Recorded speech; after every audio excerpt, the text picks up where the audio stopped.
Bismillahirrahmanirrahim. Let's start our today's lecture. And today's lecture is about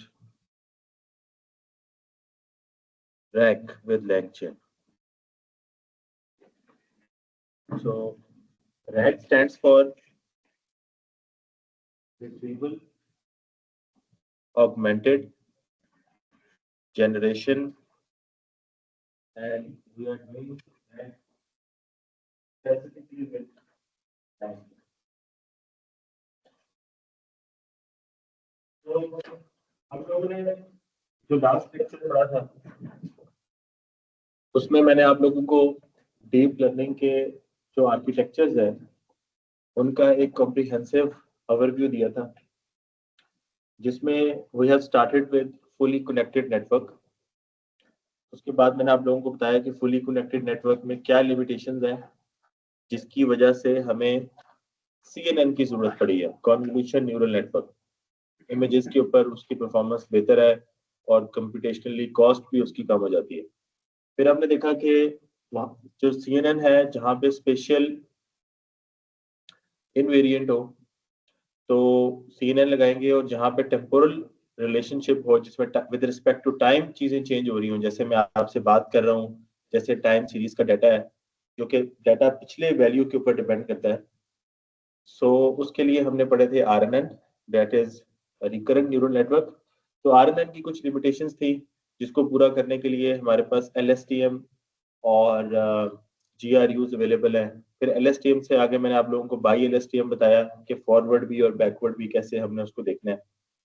और once we have done with RNN, then I gave you an overview of transformer, और मैंने आप लोगों को transformer के अंदर बताया कि इनकोडर और डिकोडर मिलके एक ट्रांसफार्मर जो है ना वो मॉडल बनता है। मैंने उसकी स्लाइड्स भी आप लोगों के साथ शेयर की हैं ग्रुप के ऊपर। और जो आपका चैट जीपीटी है, that is a decoder only architecture. तो उसमें इनकोडर और डिकोडर दोनों नहीं है, इसमें सिर्फ डिकोडर होता है, और डिकोडर ही के थ्रू जो है ना वो आपको टेक्स्ट जनरेट करके दे रहा है, आपको जो है वो लैंग्वेज को ट्रांसलेट करके दे रहा है। तो जो भी कंटेंट आपने जमा कराना है, जनरेट करवाना है, तो that is how you do it. तो लास्ट लेक्चर में आप लोगों की तरफ से रिक्वेस्ट आई थी कि सर एक लेक्चर जो है ना वो चैट बॉट्स के ऊपर रखिए, कि अगर हमने चैट बॉट्स बनाने हैं तो वो कैसे बनाने हैं। तो आज जो बेसिकली लेक्चर है रैग का, ये बेसिकली आपको एक पूरा होलिस्टिक ओवरव्यू देगा कि हम लोगों ने चैट बॉट्स जो हैं वो कैसे बनाने हैं। और मैं कोशिश करूंगा कि कंटेंट को बिल्कुल सिंपल रखूं, ताकि आपकी जो है ना वो अंडरस्टैंडिंग हो जाए चीज़ों की। बहुत ज़्यादा टेक्निकल डिटेल्स में एट दिस मोमेंट हमें जाने की ज़रूरत नहीं है। यहाँ पर मैं आपको एक चीज़ बताऊं कि बिफोर कि हम ये लेक्चर स्टार्ट करें, एक होता है कोई भी प्रॉब्लम हो ना, उसको कुछ लोग देखते हैं as a black box. Black box से मुराद ये है कि जैसे आप चैट जीपीटी में कोई इनपुट दें और आपको आउटपुट आ रही है, और अगर आपके अंदर कोई इंक्विजिशन नहीं हो रही ना, या आपके अंदर कोई भी ये चीज जानने की शौक ही नहीं है कि यार ये पीछे काम कैसे कर रहा है, तो इसका मतलब ये हुआ कि आप एक यूजर है, और आपको जो है ना वो अपने आप को फिर आप कंप्यूटर साइंटिस्ट नहीं कहेंगे। ठीक है, तो ये बात बड़ी इंपॉर्टेंट है कि कोई भी चीज अगर काम कर रही हो तो आपके अंदर ये बात जरूर आनी चाहिए कि यार इसके पीछे हो क्या रहा है, चल कैसे रही है। ठीक है, ये एक पहला पॉइंट है।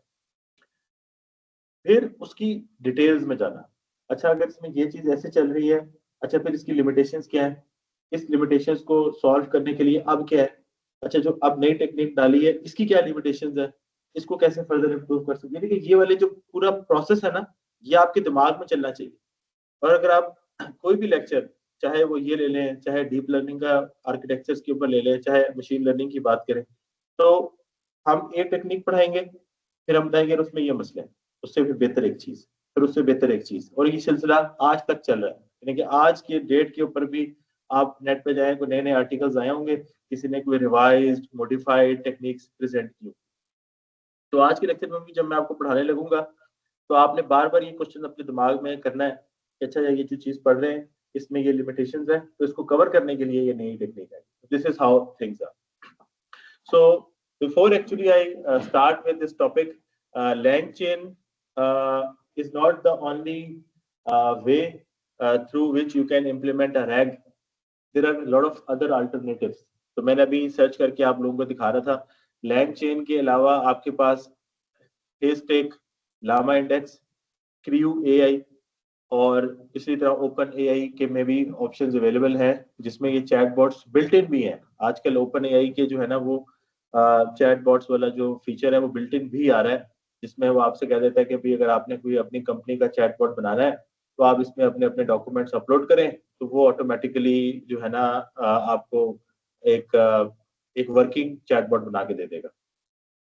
लेकिन अगर आप सपोज करें उस साइट पे जाते हैं और वहां पे अपने डॉक्यूमेंट्स अपलोड करते हैं and then you start using it, तो but that is not enough for you, right? आपको ये तो कुछ समझना होगा ना कि इसके पीछे हो क्या रहा है, चल कैसे रहा है, ये काम कैसे कर रहा है, और अगर मेरा ये आउटपुट सही नहीं दे रहा तो फिर क्या करेंगे। मसला यहाँ आता है कि जब आउटपुट सही नहीं आती ना, या आपकी डिजायर्ड आउटपुट नहीं आती या डिजायर्ड रिस्पॉन्सेज नहीं आते, फिर जरूरत पड़ती है आप लोगों की, वरना तब तक तो सब हंकी डोरी, सब सही चल रहा है लाइफ में।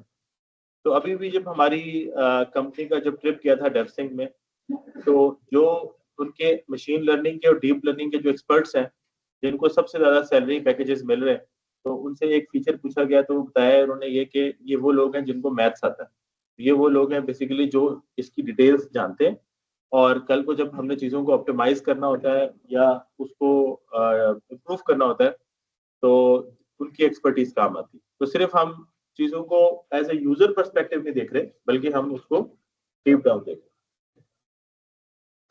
So what we are doing today is we will discover how to integrate external data source into chat models with LangChain.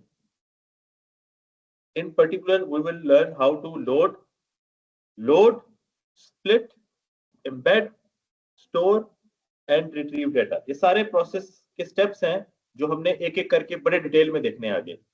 Documents को लोड करना, स्प्लिट करना, स्प्लिट मतलब चंक्स में उसको, वर्ड्स टोकन्स में उसको स्प्लिट करना, उसके बाद उसको एम्बेड करना। एम्बेडिंग का मतलब है हर टोकन के अगेंस्ट एक न्यूमेरिकल वेक्टर है जिसको हमने उस वर्ड के अगेंस्ट एक एम्बेडिंग बनानी है। इस पे मैंने लास्ट लेक्चर में थोड़ी सी बात की थी। एम्बेड करने के बाद उसको स्टोर करना और रिट्रीव करना for use in LLM applications. और एलएलएम की लिमिटेशंस क्या होती हैं? आप लोगों ने एलएलएम यूज कर रहे हैं, लार्ज लैंग्वेज मॉडल, उसकी लिमिटेशन ये है कि there is a knowledge constraint. क्या कंस्ट्रेंट है उसका? जिस डाटा के ऊपर वो ट्रेन किया हुआ है उस डाटा तक उसका नॉलेज है, उससे आगे उसका नॉलेज नहीं है। ये बात तो आप सबको पता है ना इस बात का। और रैग क्या कर रहा है? रैग ये कर रहा है कि इंटीग्रेट कर रहा है एक्सटर्नल डाटा को विद लार्ज लैंग्वेज मॉडल्स। तो अगर आप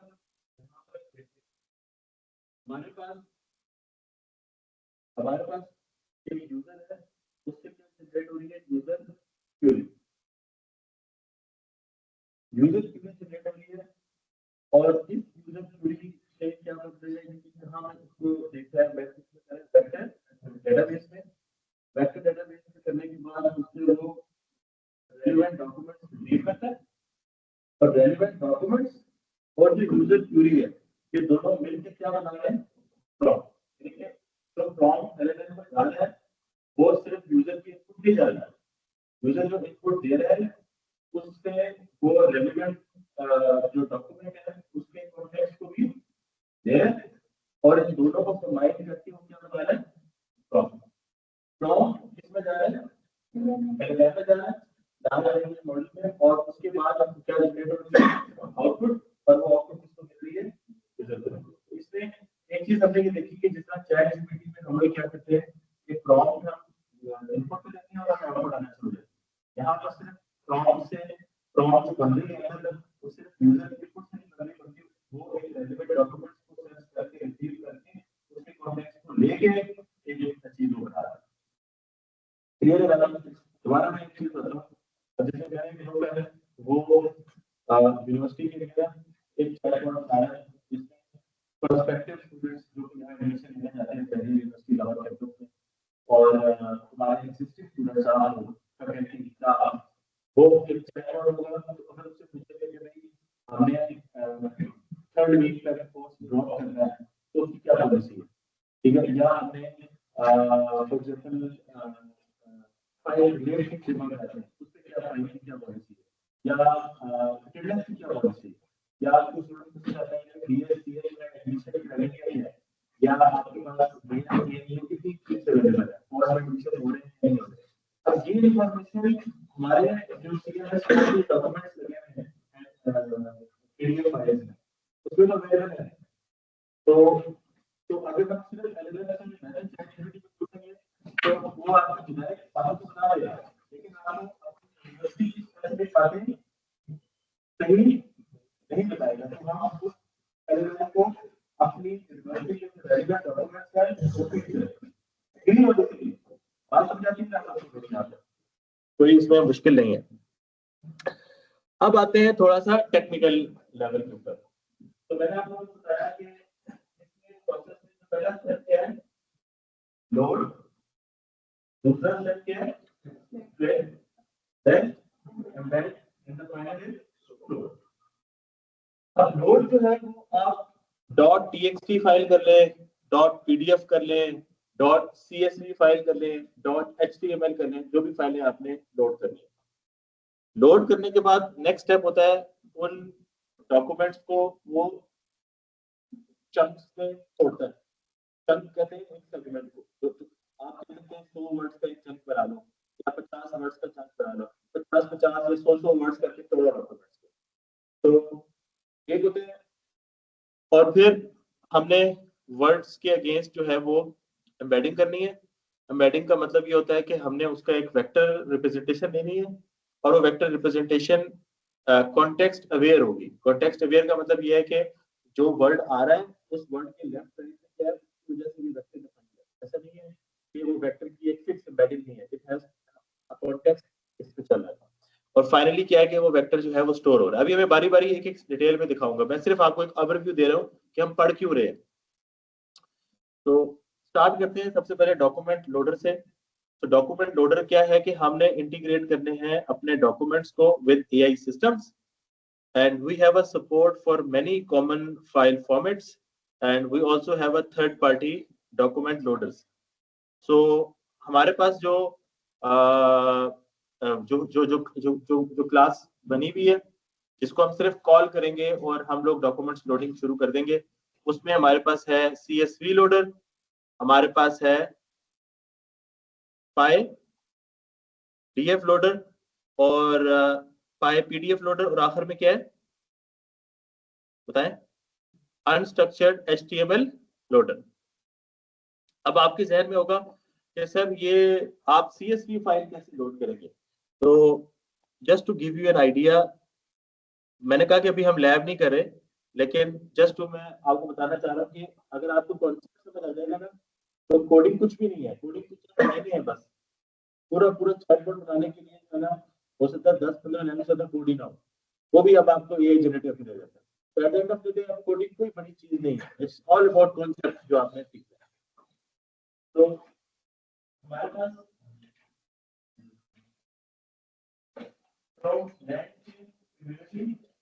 from document loader .csv loader हमने इंपोर्ट किया, यहाँ पे कौन सी क्लास इंपोर्ट की है CSV लोडर।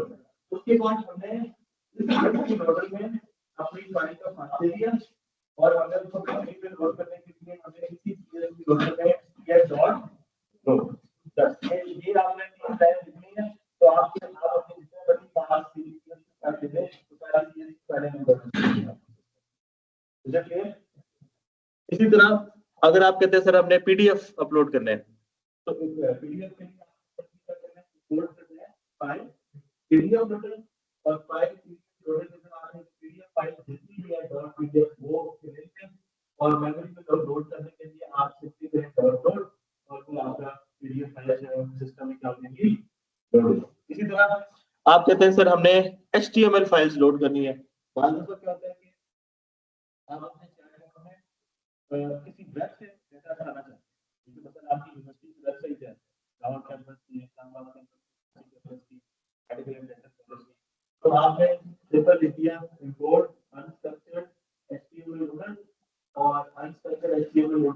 हमने HTML का पाथ डिफाइन किया और आगे लिखा HTML_loaded.load, तो वो आपके यहाँ HTML के डॉक्यूमेंट्स लोड करेगा। अब दो तरह की बातें होती है, एक होता है आपका कंटेंट और एक होता है मेटाडेटा। तो कंटेंट में वो तो आपका वेब का पेज में जो कंटेंट एक्चुअल कंटेंट है डायरेक्ट कंटेंट, और मेटाडेटा जो है वो बेसिकली आपका उस कंटेंट में लगे हुए कि आपका ऑथर कौन है, इसका ये पेज बना कब है, जो कि वो इंफॉर्मेशन जो हमें उस कंटेंट को समझने के लिए एक एक्स्ट्रा इंफॉर्मेशन है, that is on the metadata. यहाँ तक सबको समझ आती है लोड में। अभी मैं आपको आगे वीसीओ कोड नहीं तरह की फाइल की लोड करना सिखाऊंगा, लेकिन जस्ट मैं आपको जानना देना चाहता हूँ सबसे पहला काम ये होगा कि हमने डॉक्यूमेंट्स लोड करने हैं जो आपके रेलेवेंट है, जो आपकी कंपनी स्पेसिफिक है, चाहे वो यूनिवर्सिटी है, चाहे वो हॉस्पिटल है, चाहे वो मेडिकल स्टोर है, चाहे वो बड़ी ऑर्गेनाइजेशन है, भले ये पीडीएफ है, सीएसवी है, एचटीएमएल है, पाइथन की फाइल है, आपके पास मार्कडाउन फाइल है, जो भी डॉक्यूमेंटेशन है, जो कुछ भी फाइलें हैं वो सारी आप बेसिकली अपने सिस्टम में सिंपली 4 लाइनों का कोड लिख के फिर आप क्या कर सकते हैं, लोड कर सकते हैं।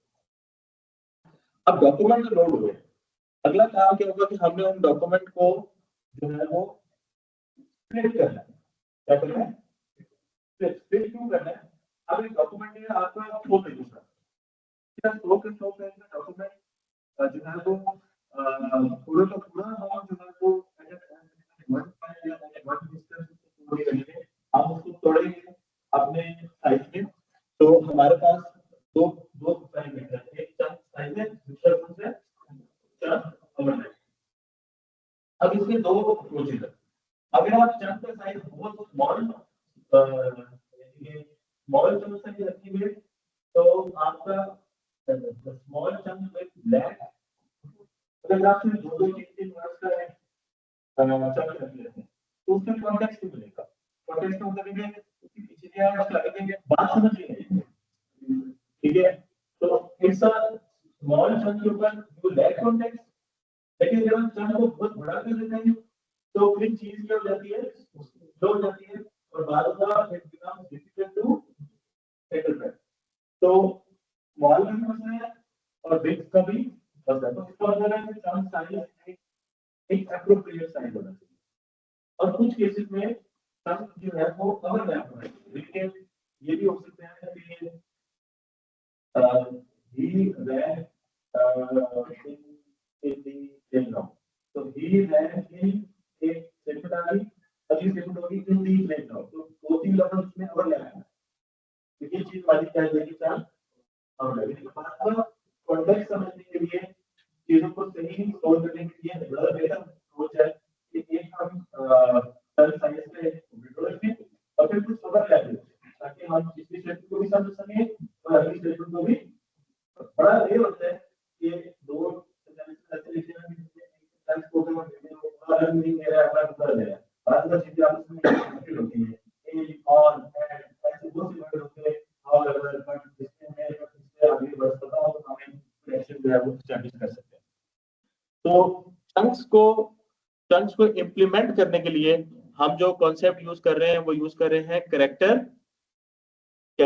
Text splitter. दोबारा बताएं क्या यूज करें, कैरेक्टर टेक्स्ट स्प्लिटर। ये हमने अपने कैरेक्टर टेक्स्ट को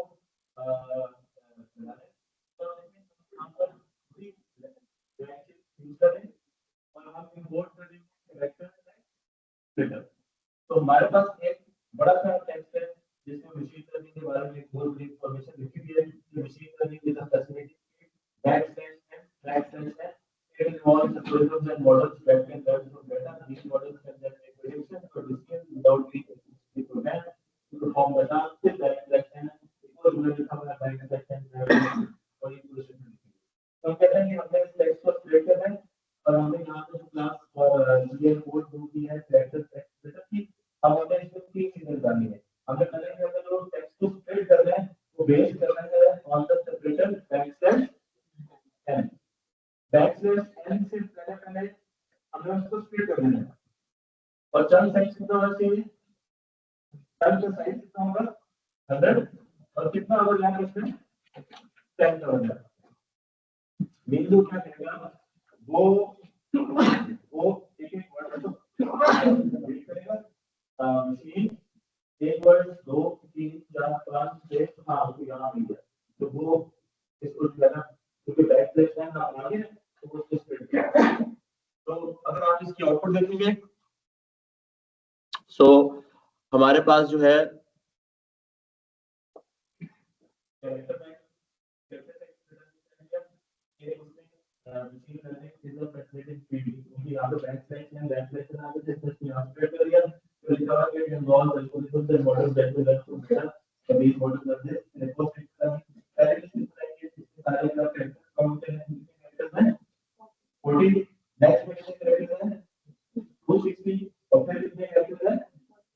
लेकिन अभी हमने साइज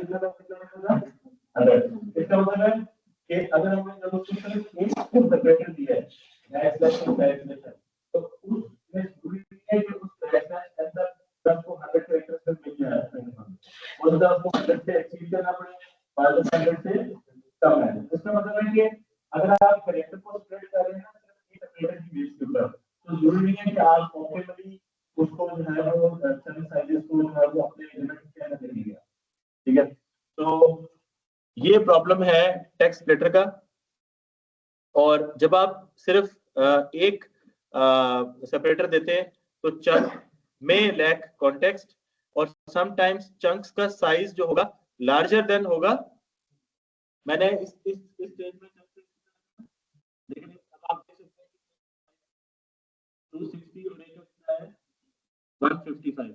तो बताना मैं ये चाह रहा हूँ कि जो चंक वेक्टर टेक्स्ट स्प्लिटर है तो this is not the best way to do it. यानी कि इसमें तो एक एक न्यू लाइन के पीछे पीछे पूरी पूरी सेंटेंसेस उठा लिए।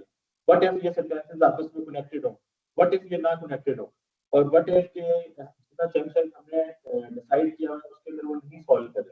तो उसके लिए जो है ना फिर हमारे पास एक और कॉन्सेप्ट आता है that is called recursive character splitting. Recursive में ये है कि इस दफा हमने जो सेपरेटर किए हैं वो सिर्फ बैकस्लैश और एक इन्वर्टेड कॉमा और इन्वर्टेड कॉमा स्पेस और इन्वर्टेड कॉमा स्पेस। तो इस केस में हमने उसको मल्टीपल सेपरेटर्स डिफाइन किए हैं चंक साइज 100% और चंक ओवरलैप कितना रखा है। अगर उसको बैकस्लैश n में 100 से कम चंक देंगे तो ठीक है, लेकिन अगर वो बैकस्लैश n में उसको 100 नहीं दे पा रहा तो फिर वो अगला कैरेक्टर देखेगा। अगला सेपरेटर में अगर वो 100 से कम में कर पा रहा है तो ठीक, अगर इसमें भी नहीं कर पा रहा तो फिर वो अगला देखेगा। इसी तरह बाद में सेंटेंसेस बड़े बड़े होते हैं और बीच में कॉमा बना देते हैं तो हो सकता है अगर को बैकस्लैश n में 100 कैरेक्टर्स के अंदर वो नहीं कर पा रहा तो फिर कॉमा को सेपरेटर देखें और उसको चंक कन्वर्ट करें। इस तरह हम एफिशिएंट जो है वो चंकिंग कर सकते हैं based on what recursive character text splitter. तो अगर आप इसमें देखें इसमें वही काम किया गया है और इसमें किया गया है स्प्लिटर डॉट स्प्लिट टेक्स्ट और इसमें दोबारा जब चंक्स प्रिंट किए गए और उनकी लेंथ प्रिंट की गई है तो वही मशीन लर्निंग वाला जो कॉन्सेप्ट है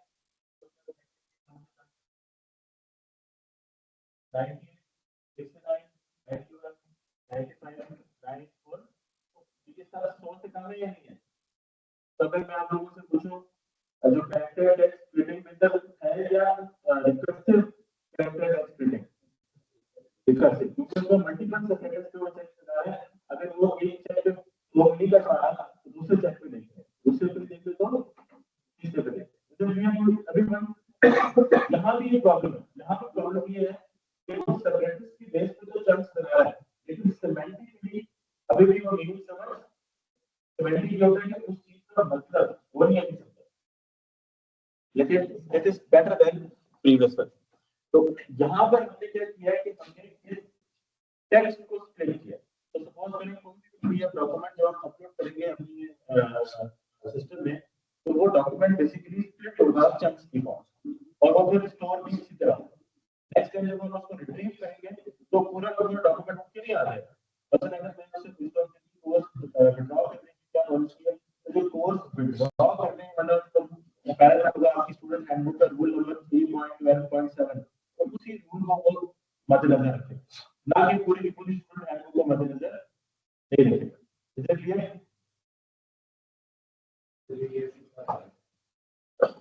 ले जाए, मैं क्लास पढ़ा रहा हूँ तो उसके बाद करते हैं, ठीक है। अगला फिर क्या है हमारे पास, नेक्स्ट क्या चीज है, स्प्लिटिंग डॉक्यूमेंट्स। सो जिस तरह मैंने कहा ना कि मैंने टेक्स्ट को स्प्लिट किया, इसी तरह मैं किसको स्प्लिट कर सकते हैं। अभी यहाँ पर हमने एक डॉक्यूमेंट को स्प्लिट किया, बट आपके पास 50 या 100 डॉक्यूमेंट है, तो फर्क सिर्फ ये होगा कि हमें स्प्लिटिंग डॉक्यूमेंट में हमारे पास एक डॉक्यूमेंट है और हमारे पास जो है हमने यहाँ पर टाइप किया हुआ है recursive character extension, run size लगता है 1000 और चंक लगता है 200। और अगर हमने इसको और अगर हमने इसमें फॉर एग्जांपल प्रिंट करते हैं और चूंकि हमारा चंक साइज 1000 है, तो हमारे पास जो डॉक्यूमेंट आ रहा है उसमें मेटा डाटा और उसका कंटेंट आ रहा है, और इस केस में उसने उसको 928 946 और 921 चंक्स में जो है वो स्प्लिट कर दिया। सो I have explained how to load it. Once you load the document, then the phase of editing. Editing के बाद next stage क्या आपके पास, एक तो आपने अपने टेक्स्ट को अपने कंटेंट को चंक्स में स्प्लिट कर दिया, तो अब आएगी बात एम्बेडिंग की। एम्बेडिंग के ऊपर मैंने आपको लास्ट लेक्चर में थोड़ा सा हिंट कराया था कि चैट जीपीटी में जब आप टेक्स्ट देते हैं, मतलब आप जब ये सेंटेंस बोलते हैं I went to the bank to deposit my money, या I went to the river bank for party, तो दोनों में बैंक आ रहा है। एक तरफ रिवर बैंक है जहाँ जाके आपने बारबेक्यू किया है, एंजॉय किया, एक वो बैंक है जहाँ जाके पैसे जमा किया। इसमें जो स्टेटमेंट को पढ़ के आपको समझ आएगी कि बैंक से क्या मुराद है, क्या यहाँ पे पैसे जमा कराना है या यहाँ पे कोई रिवर बैंक की बात है। देखिए इसको कहते हैं कि आपकी जो एम्बेडिंग है वो कॉन्टेक्स्ट अवेयर होनी चाहिए, यानी कि हम पूरे कॉन्टेक्स्ट को अपने माइंडसेट में रखते हैं। एम्बेड क्या है, एम्बेडिंग की बात कर लेते हैं। एम्बेडिंग्स जो है, एम्बेडिंग्स क्या होती है हमारे पास एक स्टेटमेंट है how can I install my movie, उसके बाद हमने एम्बेडिंग मॉडल वो क्या करेगा, वेक्टर रिप्रेजेंटेशन करेगा, क्या करेगा, टेक्स्ट की वेक्टर रिप्रेजेंटेशन करेगा। और ये जो वेक्टर होंगे ना आपके, यानी कि हो सकता है कि वेक्टर में वो इसमें जो एलिमेंट्स होंगे आपके डिफरेंट डायमेंशन वो वेक्टर रिप्रेजेंटेशन ये जो एम्बेडिंग मॉडल है इसमें स्टोर होगा वेक्टर, ये वेक्टर का नाम है, उसका नाम क्या है, जिसमें क्रोमा डीबी आपने सुना होगा फाइल फेसबुक के वाले से है, तो क्रोमा डीबी के बाद में वेक्टर डेटाबेस, और ये वेक्टर डेटाबेस जो है 3 डायमेंशनल स्पेस में ये कहीं जो है ना किसी एक पर्टिकुलर स्पॉट में जो है वो प्लेस है। तो होता क्या है कि हर जो हमने पर्टिकुलर वर्ड को स्प्लिट किया है, टर्म्स को स्प्लिट किया है, उसकी एक एम्बेडिंग बन रही है और वो एम्बेडिंग किसी वेक्टर स्पेस में मौजूद है, और वो किस तरह की मल्टीपल वेक्टर स्पेसेस में मौजूद है। तो नेक्स्ट जब आप क्वेरी करते हैं ना, आप कुछ पूछते हैं, तो वो आपकी जो इनपुट होती है उसको देखते हैं कि उस वेक्टर स्पेस में उससे करीब कौन सा वेक्टर बन रहा है, जो आपने इनपुट दी उसकी भी कंपेरिजन करेंगे। वो एम्बेडिंग सपोज करें ये जो उसकी कितना हुई है, तो वो इस वाले को रिसीव कर देता है। अगर बात समझ रहे हैं, तो अब आप क्या क्वेश्चन आएगा कि ये जो मैंने मतलब एक रूल पूछा है चैट बॉट से, उसने मुझे ये वाला डॉक्यूमेंट रिसीव करके दिखाया है, बिकॉज़ जो मैंने इनपुट दिया उसकी एम्बेडिंग और जो और उसकी एम्बेडिंग जो वेक्टर स्पेस में डेटा स्टेबल था, तो उसकी एम्बेडिंग वो जो है सामने लेके आ गया। सो एम्बेड का मतलब ये है कि वही एम्बेड करेंगे एंड स्टोर करेंगे विद ओपन एआई, और and also another option is Chroma DB. So ये दोनों चीजें लगानी है। सो हमने अगर आपने इस चीज को इम्प्लीमेंट करना है एम्बेडिंग को और स्टोरिंग को, तो आपने एक तरफ इंपोर्ट करना है ओपन एआई एम्बेडिंग। तो ओपन एआई एम्बेडिंग जो आपने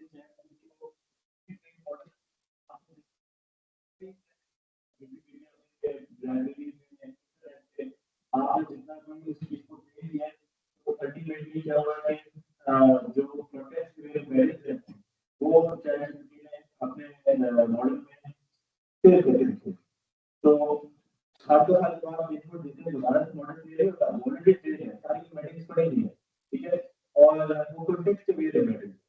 तो आप हमने क्या करोगे, जब हम इनपुट देते हैं तो हमारे इनपुट के मुताबिक उसने नियर बाय एम्बेडिंग्स को फिगर करना है, उसके बेस पर आपको आउटपुट जो है वो आती है। सो हमने यहाँ पर ओपन एआई की दी है और मॉडल बताया है, और इसी तरह हमने क्रोमा क्लास में फ्रॉम डॉक्यूमेंट्स 2 इनपुट्स हमने देनी है, एक हमने चंक्स देने हैं, एक हमने एम्बेडिंग मॉडल देना है। तो अब मैं आपको मतलब कि लैंड चेन में हमारे पास है क्या है, land chain expression language, land chain expression language. मैं आपको कहा कि land chain is not the only solution, इसके अलावा आपके पास गामा इंडेक्स, बेस पे क्यू ए, ठीक है, ये सारे आपके पास ऑप्शंस हैं जिनके थ्रू आप ये लैंड इम्प्लीमेंट कर सकते हैं। Land chain is one of them. तो मैंने रिसेंटली देखा है कि बड़ी डिमांड थी लैंड चेन के थ्रू जो है ना चीजें इम्प्लीमेंट करना। आपने पूरी पाइपलाइन डिफाइन करनी है, पाइपलाइन आपको देना 2-3 लाइनें नहीं है, तो आपकी इनपुट आपकी एलएलएम के साथ उसकी पासिंग आउटपुट किस तरह देनी है, उसका प्रोग्राम बनेगा, बड़ा सिंपल होता है। अभी मैं आपको बताता हूँ। तो अगर मैं आपको इसका सॉल्यूशन एक कॉन्सेप्ट दूं तो वो क्या है कि आप एक इनपुट ले लें, वो input as it is relevant classroom का मतलब बगैर किसी मॉडिफिकेशन के एज इट इज जो है वो यहाँ पे जाएगा, ठीक है। दूसरा, उसी इनपुट से वो किस पे जा रहा है, रिट्रीवर पे जा रहा है, और retriever based on your input जो उससे रेलेवेंट जो क्लोजेस्ट डिपेंडिंग आ रही है उसके थ्रू क्या ले रहे हैं, कॉन्टेक्स्ट। वो कॉन्टेक्स्ट और वो क्वेश्चन दोनों मिलकर क्या बना रहे हैं, प्रॉम्प्ट बना रहे हैं। प्रॉम्प्ट किस में जा रहा है, एलएलएम में जा रहा है, और एलएलएम के आउटपुट पे हमने पासिंग की हुई, हमने ये टेम्पलेट डिफाइन किया है आउटपुट किस फॉर्म में चाहिए, हमें आउटपुट कितनी चाहिए, तो एक सॉर्ट ऑफ हमने उसकी आउटपुट का भी एक मैकेनिज्म बनाया है कि हमें किस तरह की आउटपुट चाहिए, जिसमें हम यूजर से लेंगे कि यार हमें आउटपुट दो ना, तो इस पे लाइन की आउटपुट हो। अगर आपको नहीं बताना तो बता दो कि मुझे नहीं पता, और अगर आपको आउटपुट दी है तो ये बताओ कि आउटपुट दी कहां से, ताकि वो रेफरेंस भी दे के फलाने हैंड के फलाने क्लॉज के बुक में रिपोर्ट कर क्या एज पर यूनिवर्सिटी वेबसाइट इसके जो एडमिशन की डेडलाइन है वो ये देके अपना वहां से उठा। अब आउटपुट अपने तरफ से डिफाइन भी कर सकते हैं कि क्या फैसिलिटी आउटपुट चाहिए, ताकि टेम्पलेट में आउटपुट चाहिए। तो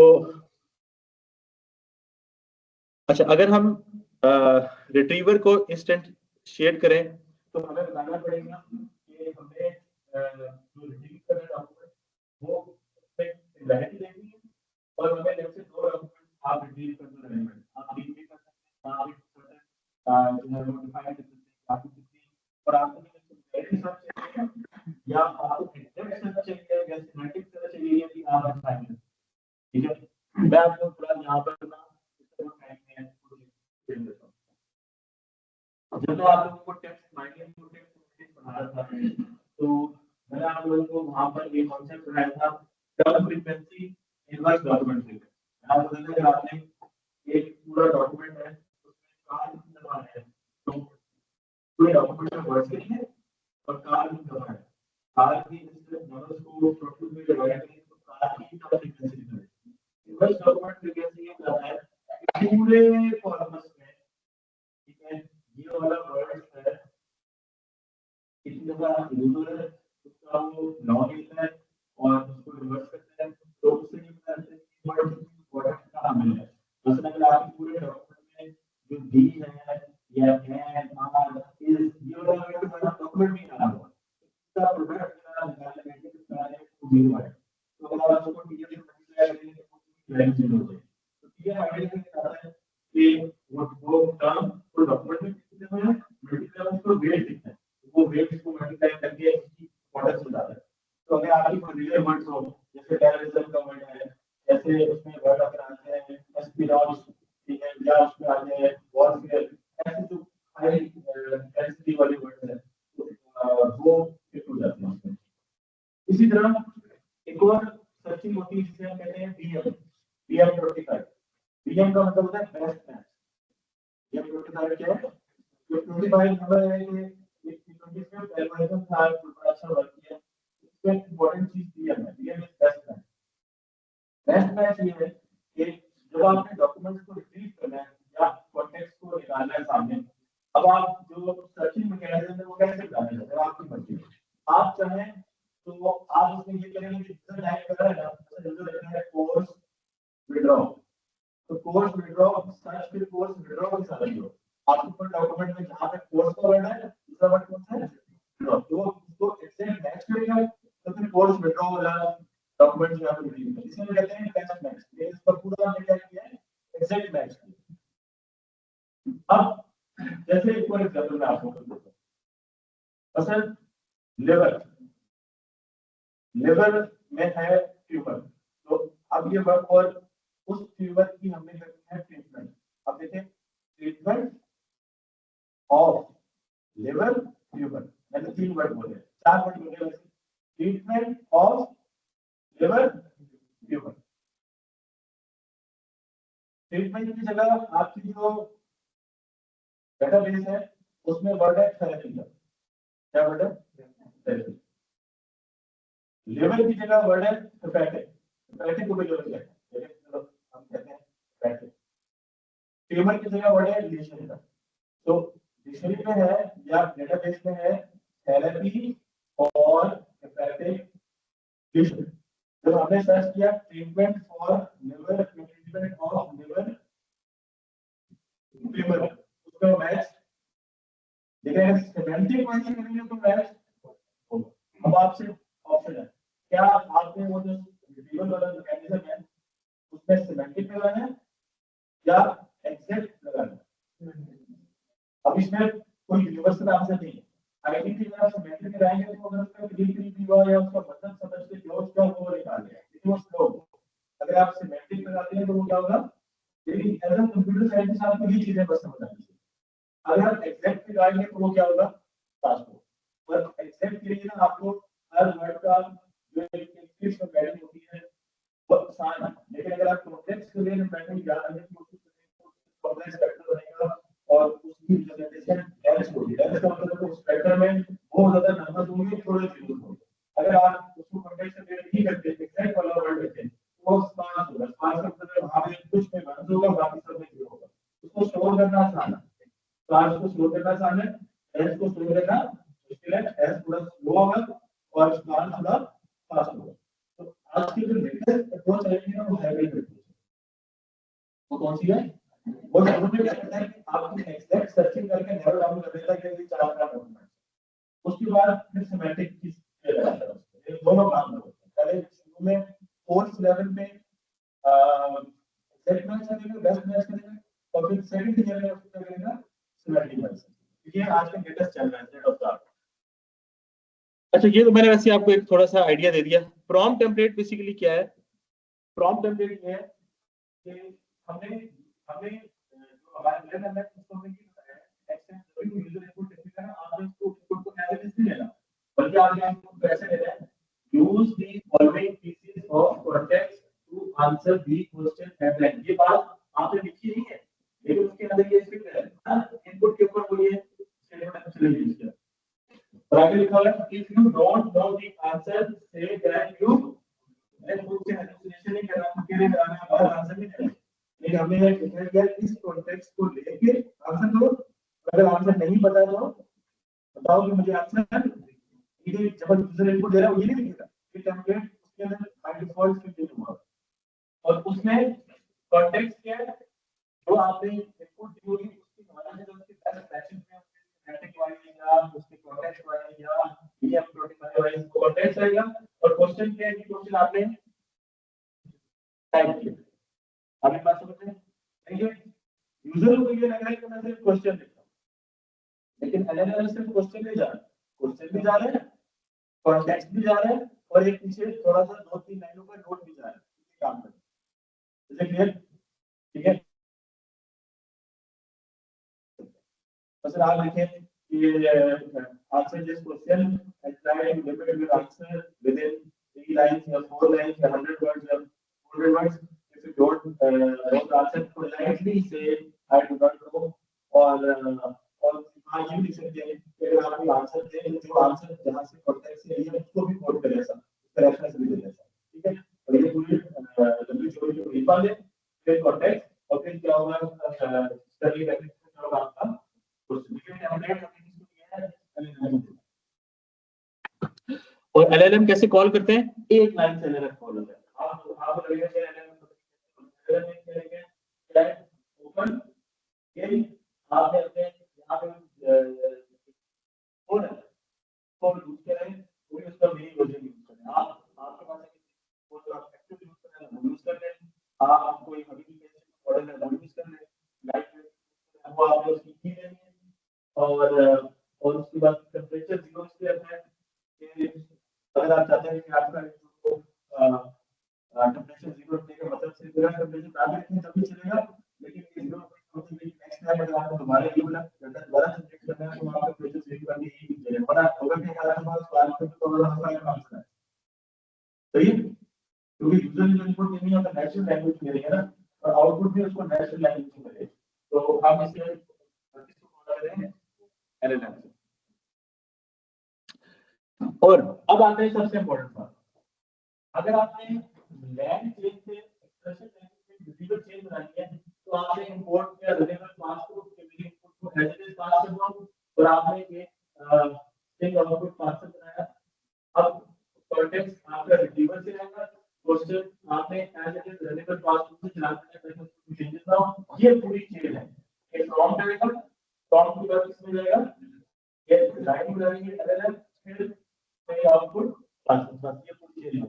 देखिए पूरी चेन बनाने के लिए सिर्फ एक लाइन का कोड ठीक है। ये आपका कॉन्टेक्स्ट है ये क्वेश्चन कॉन्टेक्स्ट और क्वेश्चन मिलके क्या बनाएंगे प्रॉम्प्ट। प्रॉम्प्ट में थोड़ी सी आपने गाइडलाइंस लिखेंगे जो आपकी मर्जी आप अपने हिसाब से थोड़ा चेंज कर सकते हैं जो आपने क्या बनाना है। प्रॉम्प्ट किस पे जाएगा एलएलएम में एलएलएम से आएगी आपकी आउटपुट आंसर इस तरह की फॉर्म में आपको कुछ। तो जब आप इस चेन को इन्वोक करेंगे मसलन यूजर ने एक क्वेश्चन पूछा उसने पूछा what are the key findings और results presented in the paper. तो उसने एक सिंपल स्टेटमेंट दी उसने बताया कि ये आउटपुट आपके पास जो है वो आएंगे इसमें। किसी को यहाँ पर प्रॉब्लम? अभी मैंने आपको इस पूरे चैटबॉट के हवाले से लाइव के हवाले से आपको पूरा एक कंप्लीट ढंग से ओवरव्यू दिया। ठीक है अभी मैं आपको बताऊंगा मसले कहाँ हैं। अच्छा आपकी चैटबॉट की जो आउटपुट आती है कैसे पता लगेगा कि इसका आउटपुट सही है। ठीक है बात से इतना सोचते हैं कि आपने सवाल पूछो और छोड़ो आंसर आएगा कुछ और तो फिर हमें सिस्टम को बताने हैं आपने अपना आंसर जो है वो सही नहीं दिया या हम उसको रेट करें किसी 0 से 1 में। तो अभी हम थोड़ा सा उसकी सेकंड डिटेल्स में आते हैं। तो जिसमें मैंने आप लोगों को बताया कि सिर्फ एक डॉक्यूमेंट नहीं है आप उसमें EXE file Z file XML file SQL MySQL PNG OB MP4 PSD तो मुख्तलिफ जेसॉन मुख्तलिफ फाइल्स क्या कर सकते हैं इनपुट पे लोड कर सकते हैं। लोडिंग सिर्फ आपकी एक फाइल नहीं होगी। और एक हमारे पास फाइल होती है जिसे हम कहते हैं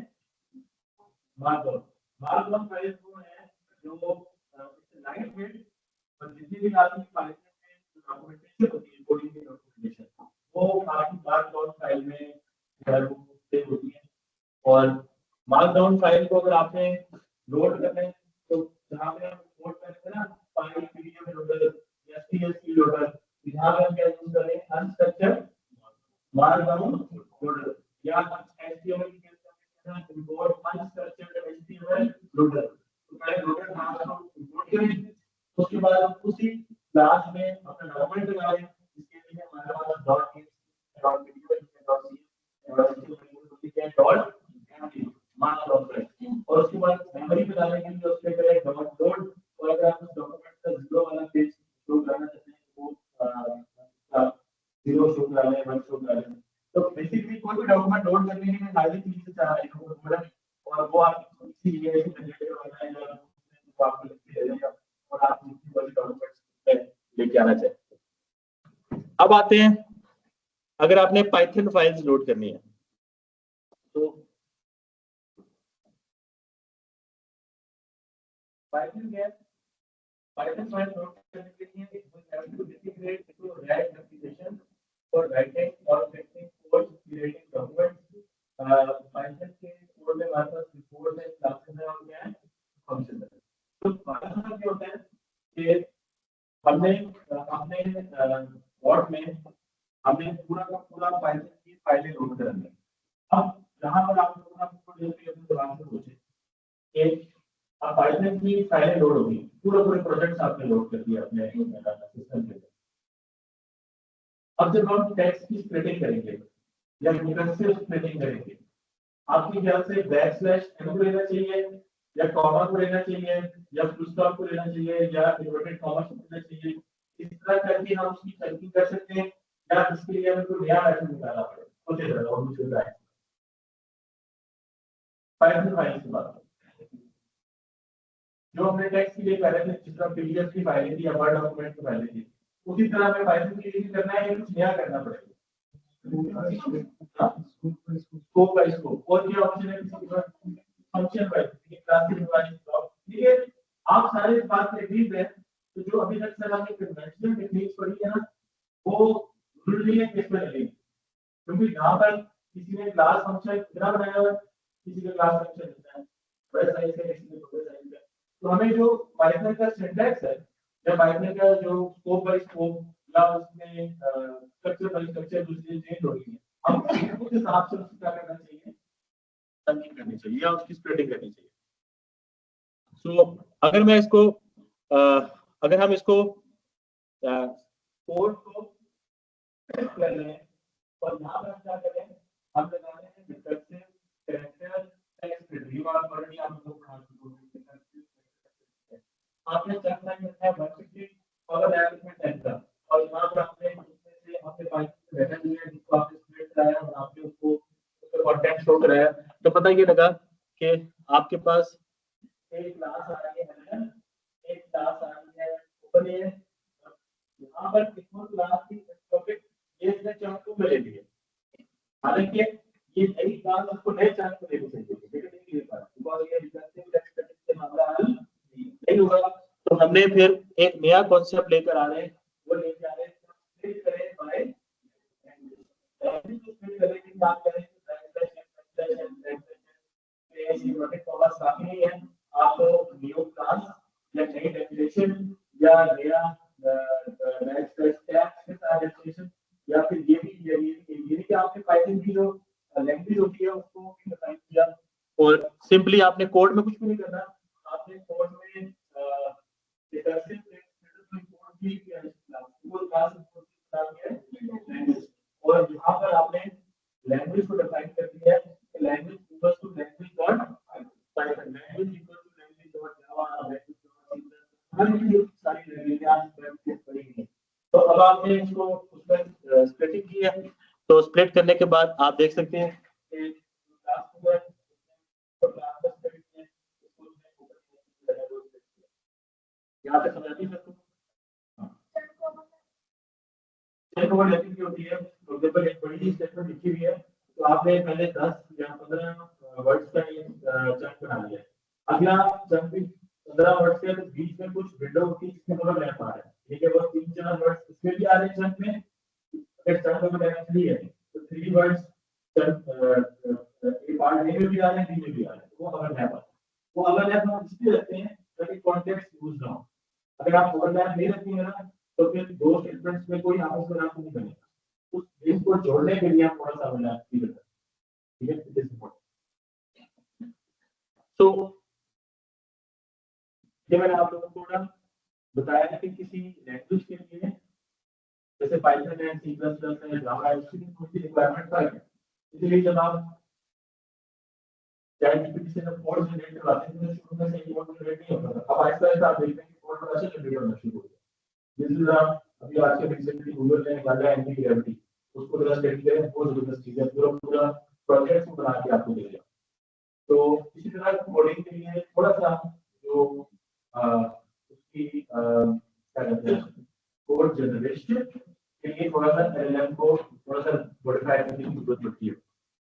एक और चीज होती है कि जो अभी तक मैंने आपको जितनी भी स्प्लिटिंग स्ट्रेटजीज पढ़ रही है, ये सारी स्ट्रेटजीज हैं, दे आर नाइव है, नाइव का मतलब है they are not context aware नहीं है, और ये इग्नोर कर रहा है अपने सराउंडिंग टेक्स्ट को, और ज्यादा लोग इस बात में पूछ रहे हैं कि कैरेक्टर्स के थ्रू हमें स्ट्रेटजी करनी चाहिए, हमें स्टडी करनी चाहिए थ्रू टोकन, ठीक है।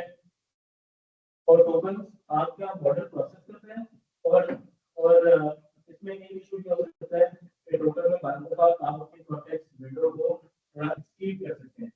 तो आप दो बातें आती हैं, जैसे कि मैंने आप लोगों को कैरेक्टर बताया है, कैरेक्टर का आपने ये कैरेक्टर है मशीन में MACHIN मशीन में कैरेक्टर है, 4 से 7 कैरेक्टर है, इसका लर्निंग LB हर वर्ड के कैरेक्टर है, और कॉमा कैरेक्टर है, स्पेस कैरेक्टर, ये सब कैरेक्टर है, कैरेक्टर वाइज को हमने स्प्लिट कर दिया। फिर हमने कहा और हम स्प्लिट कैसे कर रहे थे, हमने एक साइज डिफाइन की और उसका अगला डिफाइन किया और हमने एक सब डिफाइन की, किस पॉइंट पे आके हमने स्प्लिट करना है, चाहे वो कॉमा भी हो सकता है, स्पेस भी हो, कोई स्पेस हो सकती है, फिर हमने देखा रिकर्सिव कैरेक्टर स्प्लिटिंग, फिर हमने देखा कि लैंग्वेज के लिए थोड़ा सा हमें मॉडिफाई करना है। एक और चीज है, इन सारे प्रॉब्लम में कॉन्सेप्ट में प्रॉब्लम ये था कि सिमेंटिक नहीं चेक हो, सिमेंटिक जो है कि उस वर्ड के पिछले वर्ड्स क्या है और उसके आगे वर्ड्स क्या है, उसका वो मीनिंग समझे, ना कि वो वर्ड समझे। तो उसके लिए हमें जंप किया है टोकन्स के ऊपर, और हम यहाँ जा रहे हैं टोकन टेक्स्ट फिल्टर, और उसके अंदर हम सिमेंटिक फिल्टर, और आपका चैट जीपीटी भी टोकन्स को प्रोसेस करता है, यानी कि टोकन्स क्या होते हैं, ये लास्ट में आपको बताया how is text split into token. तो जो रिकर्सिव कैरेक्टर टेक्स्ट फिल्टर का क्या है, हाउ टू इस टेक्स्ट मतलब क्या है,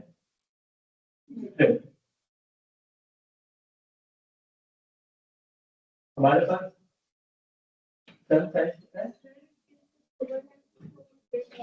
हाँ स्प्लिट वाला भी लग हुआ है, और क्योंकि हमने जो ओवरलैप रखा हुआ है कितना रखा है, 2 का मतलब ये है कि दो वर्ड्स इसमें दो कैरेक्टर्स कितने हो सकते हैं, ओवरलैप। तो अगर आप स्प्लिट को जब से छोड़ा है तो यहाँ पे एल है और इसका एल है, सेम है ना, इसका मतलब इसमें क्या ओवरलैप कितना है, 5 वर्ड से 5 कैरेक्टर से ऊपर का कैरेक्टर नहीं हो सकता। मतलब अगर आप स्प्लिट को देखें 1 2 3 4 5 ठीक है, और इसी तरह हमारे पास हाउ इज टेक्स्ट स्प्लिट हो गया, अगले हाँ टोकन हाँ, और उसके बाद हमारे पास आगे आ गया इनटू टोकन में 1 2 3 4 5 6 ये बड़ा वर्ड है, उसने उसको स्प्लिट कर दिया TOAB और AE, इसमें कितने वर्ड्स ओवरलैप हो रहे हैं, 2 कैरेक्टर्स के होंगे ओवरलैप।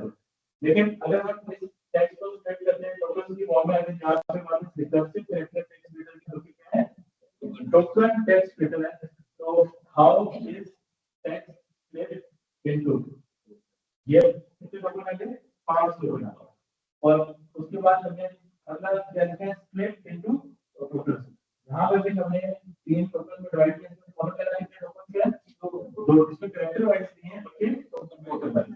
और टोकन मैंने आपको लास्ट में बताया था, यूनिग्राम भी हो सकता है, बाईग्राम भी हो सकता है, ट्राइग्राम भी हो सकता है, टोकन ये भी हो सकता है कि अनहैप्पीनेस को आप 3 में टोकन में डिवाइड करें, अलग होगा, हैप्पी अलग होगा, नेक्स्ट अलग होगा, ठीक है। रिवर बैंक में आप रिवर को अलग टोकन में डालना है और बैंक को लेफ्ट में डालना है, रिवर बैंक में एक टोकन में डाल सकते हैं, ये टोकन आप डिफाइन करना है कि बैंक को उसका यूनिट क्या लेना चाहते हैं। वैसे जो स्टेट ऑफ द आर्ट है, state of the art GPT है, चैट जीपीटी 4 5 वो ले रहा है सब वर्ड टोकन, क्या ले रहा है सब वर्ड टोकन का मतलब है कि वो अनहैप्पीनेस को 3 में डिवाइड कर रहा है, अनहैप्पीनेस, इसी तरह अनसर्टेनिटी को वो डिवाइड कर रहा है अनसर्टेनिटी, यानी कि 2 या 3 टोकन में तोड़ता है। तो actual state of the art में आपको बता रहा हूं जिस तरह वो काम करता है। अब यहाँ पर हमने सिंपली इंपोर्ट की है क्लास टिक टोकन और इंपोर्ट किया है टोकन टेक्स्ट स्प्लिटर, और हमारे पास एक स्टेटमेंट है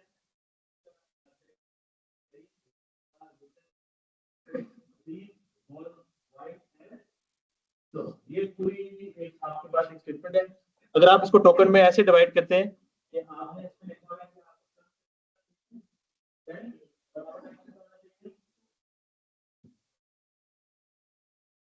अब आप इसको जब प्लॉट करेंगे तो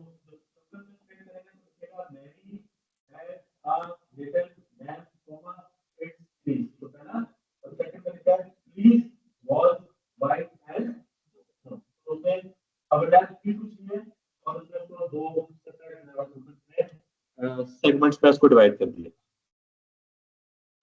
अगर हम इसके टोकन्स काउंट करें तो 10 टोकन के ऊपर उसने ब्रेक लगा दी थी, बिकॉज हमने कितना लिमिट डिफाइन की हुई थी 10 की। तो 10 टोकन्स का एक आगे स्टेटमेंट, बाकी जितना बच गया है वो फिर हमारे पास 6 का बचा है, तो इसने नेक्स्ट उसको किसमें कर दिया, 6 में कर दिया। यहाँ तक सब क्लियर है? तो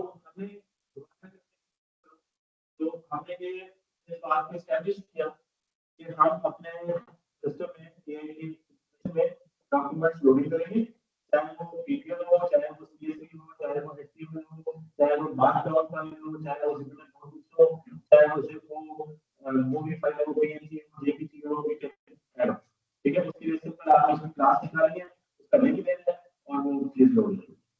उसके बाद हमने सेकंड पार्ट की हमने स्प्लिट करना, स्प्लिट करने में ये हमारे चाहे आप लाइन चेन यूज करें, लामडा इंडेक्स यूज करें, केस टेक यूज करें, टीओ यूज करें, कोई भी यूज कर सकते हैं to define this whole chain and pipeline. तो आपको बताना पड़ेगा कि मैं स्प्लिटिंग कैसे कर रहा हूं। क्या आप स्प्लिटिंग कैरेक्टर स्प्लिटिंग कर रहे हैं, रिकर्सिव कैरेक्टर स्प्लिटिंग कर रहे हैं, लैंग्वेज यूज कर रहे हैं, या आप थ्रू कैरेक्टर्स करना चाहते हैं, थ्रू टोकन्स कर रहे हैं, या आपको बताना है, ठीक है। और सिर्फ यही बताना, आपने ये बताना है कि टोकन का कितने टोकन का साइज क्या होगा, साइज क्या होगा, साइज भी आपने बताना है, उसका अगर वैल्यू भी आपने बताना है, कैलकुलेटर्स आपने फाइंड कर सकते हैं, ये चीजें आपके पैरामीटर सेट कैसे हैं। लेकिन जो ओपन एआई का अवेलेबल है उसमें सिंपल आपने उस मॉडल में अपने डॉक्यूमेंट लोडिंग के लिए आगे वो सारा काम ऑटो पे पुट करें, लेकिन हो सकता है अच्छे रिजल्ट्स ना दे, और अगर रिजल्ट ना आए तो आप प्लान कर सकते हो, बिकॉज़ आपके पास कोई लिबर्टी और फ्लेक्सिबिलिटी नहीं। इस केस में जब हमने चीजों को स्प्लिट किया, अभी सिर्फ एक स्प्लिटिंग लैंग्वेज है तो हमने नहीं पढ़ी, वो कौन सी है, सेमेंटिक जो होता है कि मतलब के लिहाज से हम स्प्लिट करें। स्प्लिटिंग के बाद नेक्स्ट चीज करते हैं एम्बेड, उसकी मेथड निकालनी, एम्बेडिंग के बाद उसको क्या करना है, हमने स्टोर करना। और जैसा मैंने आप लोगों को बताया कि जब आप यूजर को इनपुट देगा, वो सिर्फ इनपुट भी जारी करेगा, उस इनपुट के साथ उसका फॉर्मेट आएगा, साथ कुछ इंस्ट्रक्शंस हैं क्या करना है, जो ये अलग-अलग इनपुट में जाएगा और आउटपुट पे पार्सल होगी, जिस फॉर्मेट में आपको आंसर या रिस्पांस चाहिए। अब यहाँ पर एक स्टेटमेंट पढ़ते हैं, that retrieval augmented generation applications has numerous use cases but are most frequently deployed in chatbots.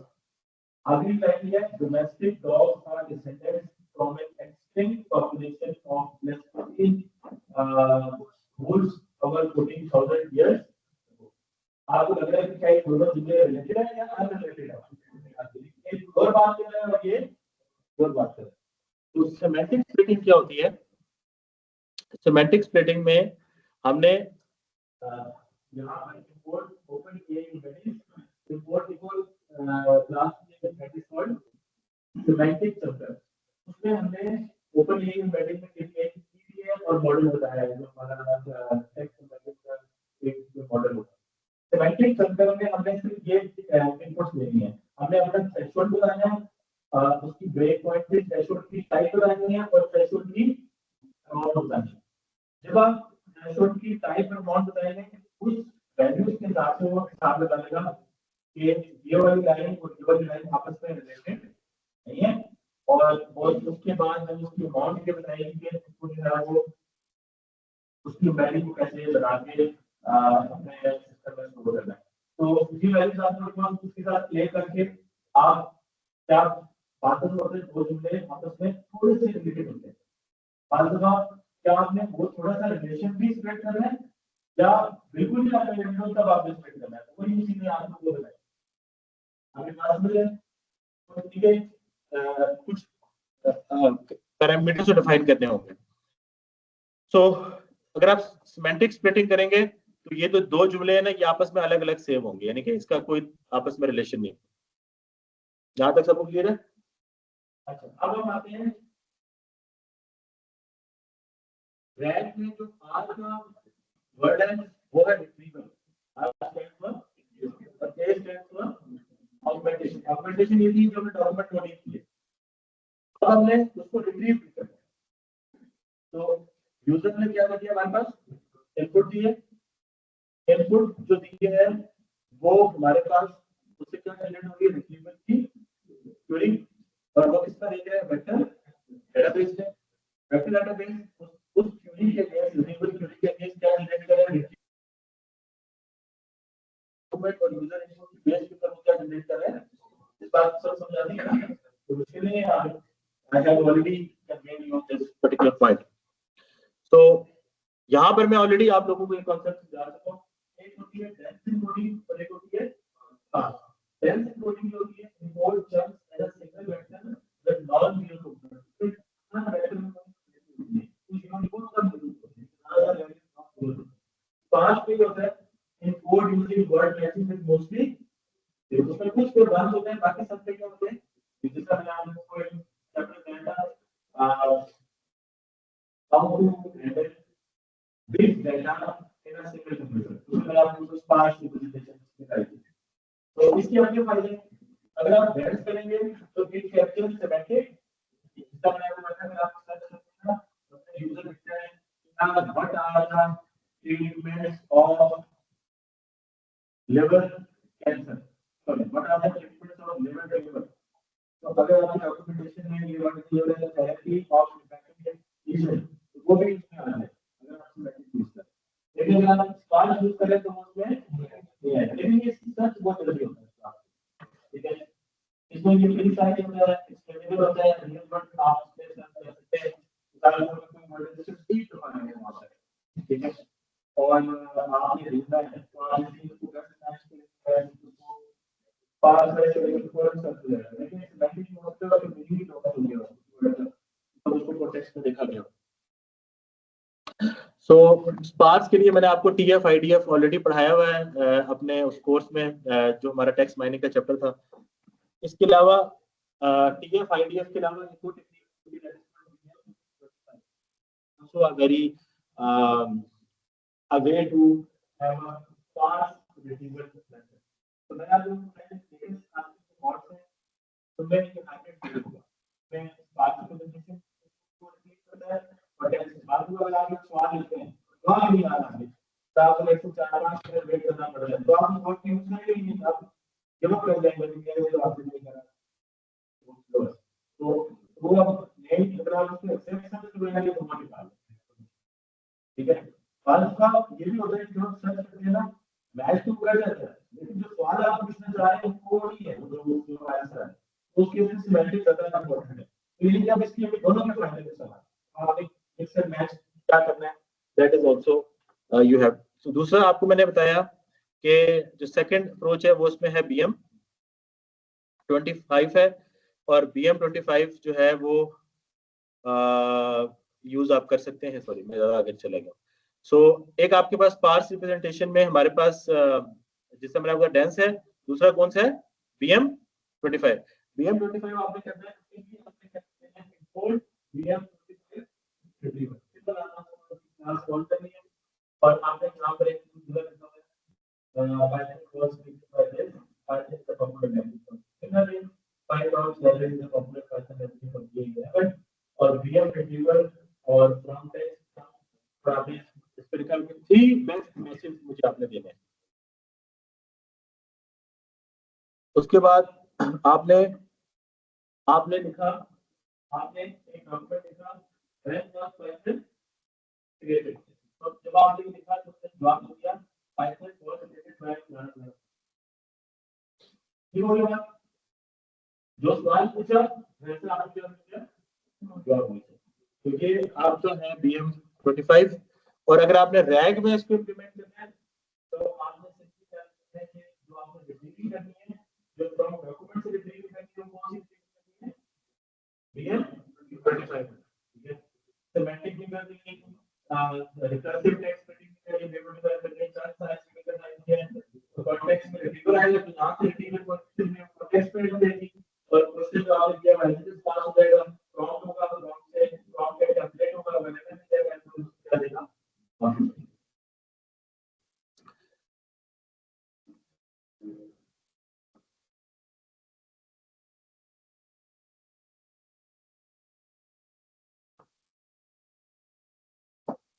बच्चे तो नहीं आता, ठीक है।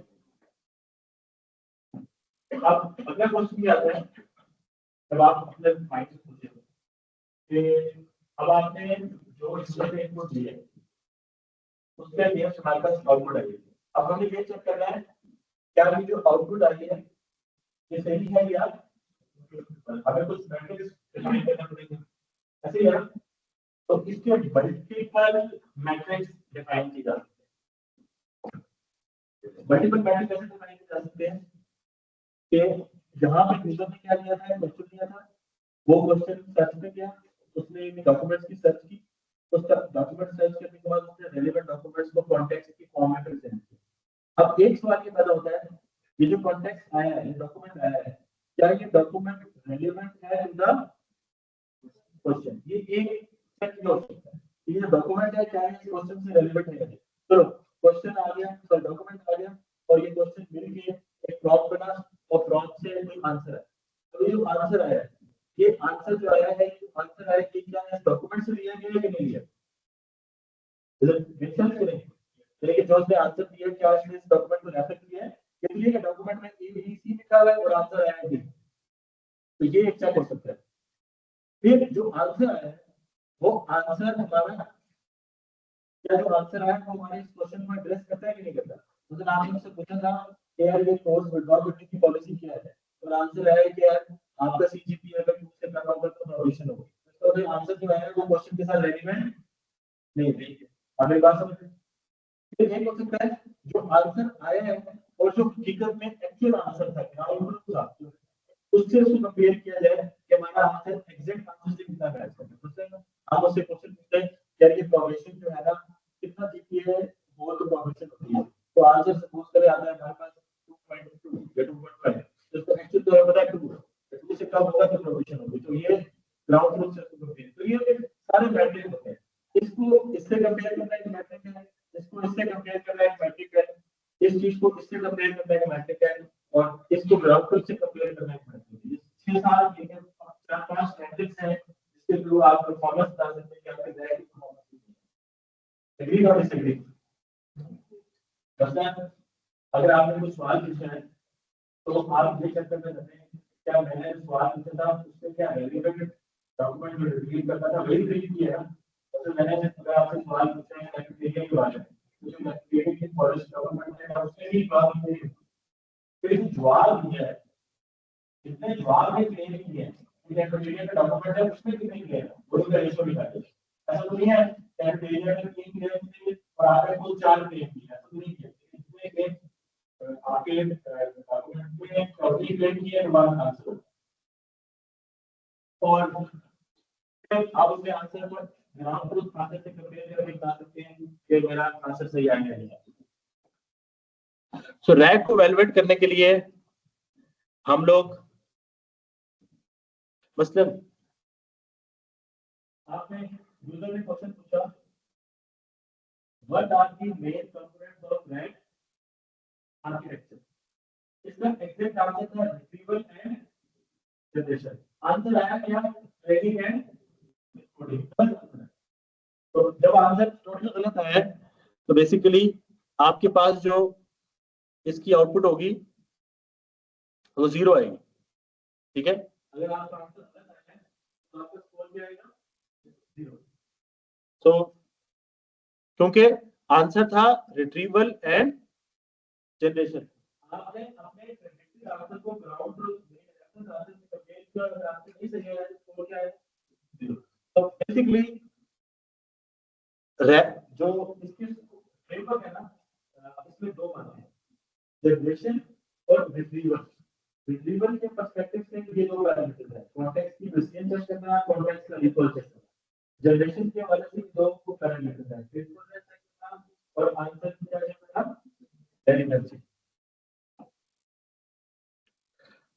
अब इसमें से ना इन दो पे आकर बात करते हैं। फेथफुलनेस ये है कि फेथफुलनेस को कोई मुश्किल नहीं है, सिर्फ ये मैं आपको पहले इसलिए बता रहा हूं कि एज अ साइंटिस्ट कोई आपसे ये कहना क्या ये चैटबॉट सही सही है या नहीं, दोनों में से कौन सा चैटबॉट बेहतर है, तो आपको ये नहीं कहना कि ये बेहतर है, ठीक है, किसी को मैटर नहीं है, क्योंकि आप किसी ग्राउंड पे बात करेंगे ना, किसी नंबर पे बात करेंगे, स्टैटिस्टिक्स पे बात करेंगे। आप ये तो जैसे मैंने 10 सवाल पूछे तो इसमें मेरे आंसर सही नहीं है, इससे मैंने अभी 10 सवाल पूछे इसमें मेरे आंसर सही नहीं है, जैसे हाउ आपको कोई मैट्रिक को डिफाइन करना है।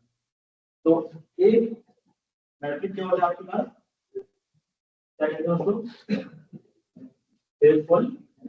फेथफुलनेस ये कहता है कि आपका जो रिट्रीव डॉक्यूमेंट था उसमें कितने क्लेम्स हैं, बहुत पहले उसमें 5 क्लेम, और आपका जो आंसर आएगा तो आपको आंसर का आउटपुट आएगी उसमें भी 5 क्लेम, तो 5 डिवाइडेड बाय 5 आंसर क्या आएगा, ये परफेक्ट स्कोर। आपके डॉक्यूमेंट में 5 क्लेम थे रिट्रीव डॉक्यूमेंट, और की आपने 10 क्लेम, कितने क्लेम किए, तो 5 डिवाइडेड बाय 10 आंसर कितना आएगा 0.5, तो इसका मतलब आपको 50 फेथफुलनेस स्कोर 0.5। तो हमें सिर्फ वही क्लेम करने जो क्लेम डॉक्यूमेंट में हो, ये क्लियर हो रहा है। मतलब बीयू की वेबसाइट में 10 डिफरेंट टाइप्स ऑफ स्कॉलरशिप लिखी हुई है, merit scholarship, gateway scholarship, on marks scholarship, HEC, whatever जो भी लिखा। अब आउटपुट में आते हैं 20 स्कॉलरशिप्स, क्लेम्स कितने हैं 20, है कितने 10, तो 10 डिवाइडेड बाय 20 आंसर आएगा 0.5। एक अगर आपके पास 10 है तो आउटपुट में भी 10 है, तो कितना स्कोर मिलेगा आपको, 5 स्कोर, परफेक्ट स्कोर। इसलिए ये बात हमें समझाती है कि आउटपुट जो आई है उसमें क्लेम्स कितने हैं और एक्चुअल डी डॉक्यूमेंट में क्लेम्स कितने, दोनों के रेशियो निकालने के लिए क्या आएगा। दूसरा क्या है, कॉन्टेक्स्ट की प्रिसीजन।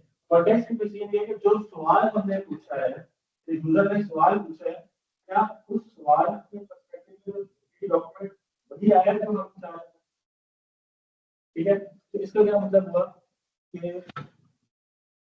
सपोज करें आपके सीएलएस के ऊपर एक डॉक्यूमेंट है जिसका डॉक्यूमेंट का नाम है अवार्ड विद ऑनर्स, जो आपको गोल्ड मेडल मिलते हैं, सिल्वर मेडल मिलते हैं, ऐसा डॉक्यूमेंट है जिसका नाम है अवार्ड विद मेडल। अब यूजर ने सवाल पूछा है अवार्ड विद मेडल से बोला है, गोल्ड मेडल के लिए मेडल, तो हम चाहते ये हैं कि यूजर जो ये सवाल पूछे जो डॉक्यूमेंट रिसीव होना चाहिए वो अवार्ड विद ऑनर्स होना चाहिए। क्या आपको पता है कि जो सवाल से पूछा है उसके लिए कौन डॉक्यूमेंट रिसीव होना चाहिए, अगर रियलिटी में उस सवाल के against award with honours receive हुआ है तो आपकी कॉन्टेक्स्ट इसकी आने की बात। अगर वो नहीं हुआ, अगर डॉक्यूमेंट हो गया तो बात आएगा, इसलिए क्या दो डॉक्यूमेंट्स आ जाते हैं, एक वो आ जाता है और एक वो नहीं आ जाता, तो 50% हम क्या लेंगे, एक वैल्यू बना लेंगे। दो डॉक्यूमेंट्स रिसीव होना चाहिए था, क्या वो हुआ, एक चीज रहती है कॉन्टेक्स्ट प्रिसीजन, जितने क्लेम्स आप आंसर में आए हैं और जो क्लेम्स आपके एक्चुअल डॉक्यूमेंट में उसकी रेशियो को बैलेंस करता है। तो आप फेथफुलनेस से कॉन्टेक्स्ट प्रिसीजन से भी चेक कर सकते हैं कि मेरा बॉट जो है या मेरा उसकी परफॉर्मेंस क्या है।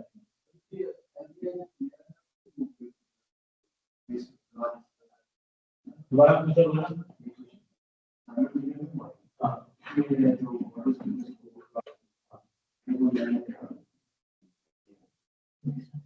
तो बेसिकली मैं कुछ भी कराया क्वेश्चन जाते हैं बेसिकली जनरेट स्कोर कर रहे हैं, तो समझ में आता है कि यानी कि वो कंट्रीब्यूट नहीं कर सकते और लेकिन उसमें वो नहीं करना पड़ेगा, मेरे पास इसका आंसर नहीं है। लेकिन अगर मैं आपको जैसे ये ना, इसमें आपने सिंपली क्या करना है, जब आपने इस तरह की स्कोरिंग निकालनी है ना, पहले तो आपने ये करना है कि आपने किसी चैट ओपन या ओपन ये नहीं करना है।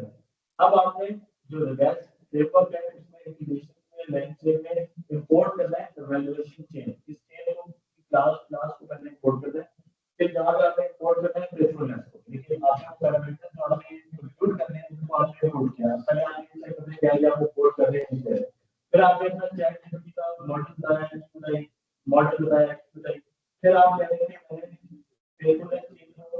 कंजर्वेटिव स्टेट में डाला और उसमें मैट्रिक्स देना है faithfulness NL metrics equals to credit. ये आपने फंक्शंस कॉल किए हैं, उसकी बेस के ऊपर फेथफुलनेस कंप्यूट हुआ और आंसर का स्कोर कितना आया 1। और कॉन्टेक्स्ट में ये है कि आपका डॉक्यूमेंट रेलिवेंट है या नहीं है, उसके लिए आपने यहाँ पर सिंपल एक और चीज इंपोर्ट कराई जिसका नाम क्या रखा है कॉन्टेक्स्ट।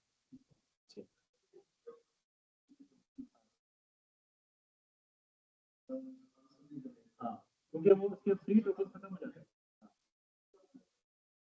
आप कर सकते हैं। मैंने आपको सिंपल ये बताया कि ना अभी पेज के ऊपर बहुत से मॉडल बने, बाद हमें लाइट वेट मॉडल बने, तो कमर्शियल टेस्टिंग में कोई नहीं होगा, लोकल के रोजगार की जगह आप हॉस्पिटल में लगा रहे हैं, यूनिवर्सिटी में लगा रहे हैं, बैंक में लगा रहे हैं। तो अभी फॉर एग्जांपल सर आप बता दीजिए कि स्टार्टअप बैंक है, वहाँ हमारे जो कैपिटल नंबर इंटेंसिव है समर या इंडस्ट्री बेसमेंट पे यहाँ पर तो कई नंबर भी हमारे इंडस्ट्री में जाते हैं समर में।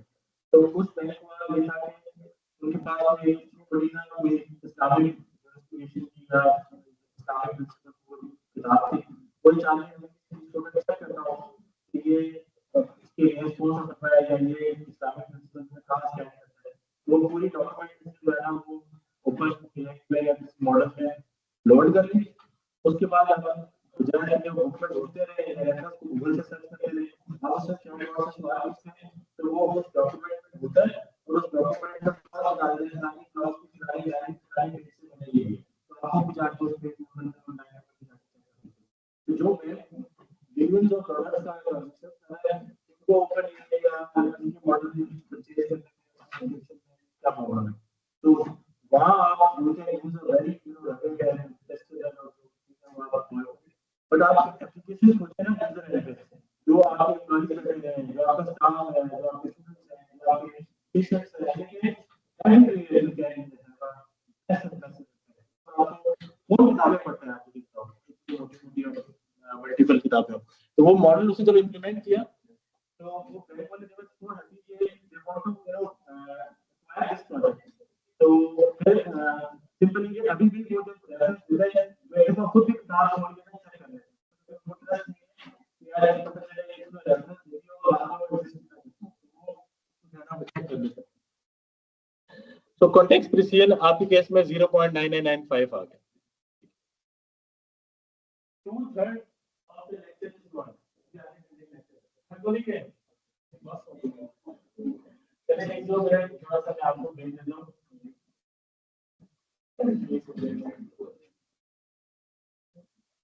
अगर आपको इंटरेस्टिंग लग रहा है तो आप एंजॉय करेंगे, अगर आपको ये टेक्निकली बहुत बोरिंग लग रहा है इसलिए इस चीज को सीखने से पहले आप लोगों को डीप लर्निंग के मॉडल्स का पूरा बहुत आइडिया होना चाहिए। मैंने आपको लास्ट क्लास थोड़ा सा ट्रांसफॉर्मर का बताया, आपको सीक्वेंस मॉडलिंग का बताया ताकि आपको एक आइडिया हो जाए, लेकिन इसकी कोडिंग अगर आप लिखेंगे तो हार्डली टीचर रहेंगे कोड इज नॉट एनीथिंग, लेकिन इसके पीछे जब आप इन चीजें बता रहे हो या आप इसके बता रहे हो कि आपके ना दिमाग में पढ़ रहे हैं ऊपर में हाँ इंग्लिश आ रही है कैसे उसको कम्पनसेट, अच्छा ये नहीं चल रहा तो कर सकते, वो नहीं चल रहा लैंग्वेज नहीं चल रहा सिमेंटिक सिमेंटिक हो गया फिर वो टेंस होगा पास कर रहे हैं तो ये कम्युनिकेट कर सकते हैं ये कर सकते हैं या ये प्रोटीन कर सकते हैं, लेकिन आपको पता है हर चीज की केस में तो आप बिजनेस तो आ रहे हैं हमें डाल पहले वो अब सर्च करने के कि आपने वर्ड लिखा है फॉर एग्जांपल आपने लिखा है गोल्ड मेडल या मेडल, तो जितने सारे डॉक्यूमेंट मेडल आ रहे हैं उन सबको ले रहा है, फिर आपके कॉम्प्लेक्सिटी और बजाय उस सबकी कॉम्प्लेक्सिटी सर्च करें अब उसने 4-5 डॉक्यूमेंट क्लिक कर लिया आप देखिए उस सिमेंटिक को 4-5 की सिमेंटिक उससे होता है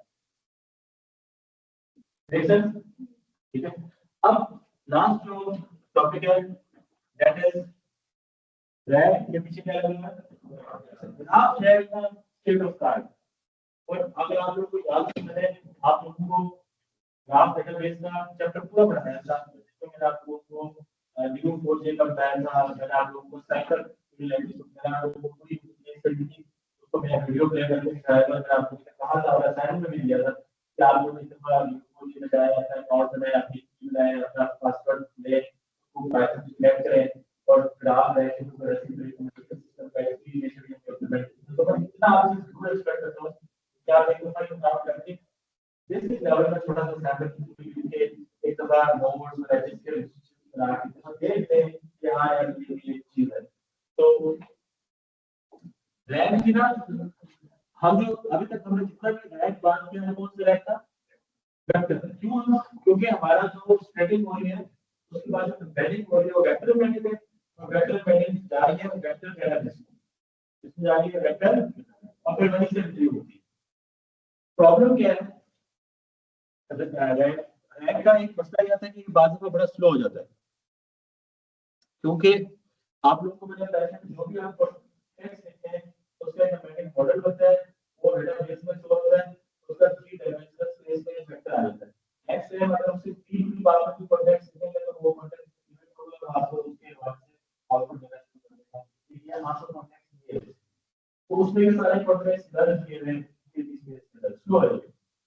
मसला ये है कि अगर आपने कोई ऐसी चीज सर्च करनी है जिसमें थीम्स की बात हो रही हो रिलेशनशिप्स की बात हो रही हो स्केलेबिलिटी की बात हो रही हो और अगर आपने डाइवर्स किस्म का डेटा को इंटीग्रेट करना है हाईली इंटरकनेक्टेड डेटा है तो वो काम ग्राफ अच्छा कर सकते हैं एंड टू वेक्टर तो उसमें आपको वेक्टर डेटाबेस से कहां मूव करना है ग्राफ डेटा। ठीक है बात वो होता है ना कि फलाना उसका दोस्त है उसको ये पसंद है वो उसका दोस्त है ये किसका दोस्त होगा। ठीक है ये इतना कॉम्प्लेक्स रिलेशनशिप है कि अगर आप इसको वेक्टर मैट्रिक्स को ढूंढते रहेंगे तो लॉस होगा। लेकिन जिस तरह फेसबुक जिस तरह आप एक्स और लिंक्डइन जिस तरह आपकी जो मैचिंग करता है वो आप गवर्नमेंट डेटाबेस से नहीं कर सकते। तो रैंक का कॉन्सेप्ट यहाँ पे आता है ग्राफ का। सो ग्राफ में जो इंफॉर्मेशन होती है वो होती है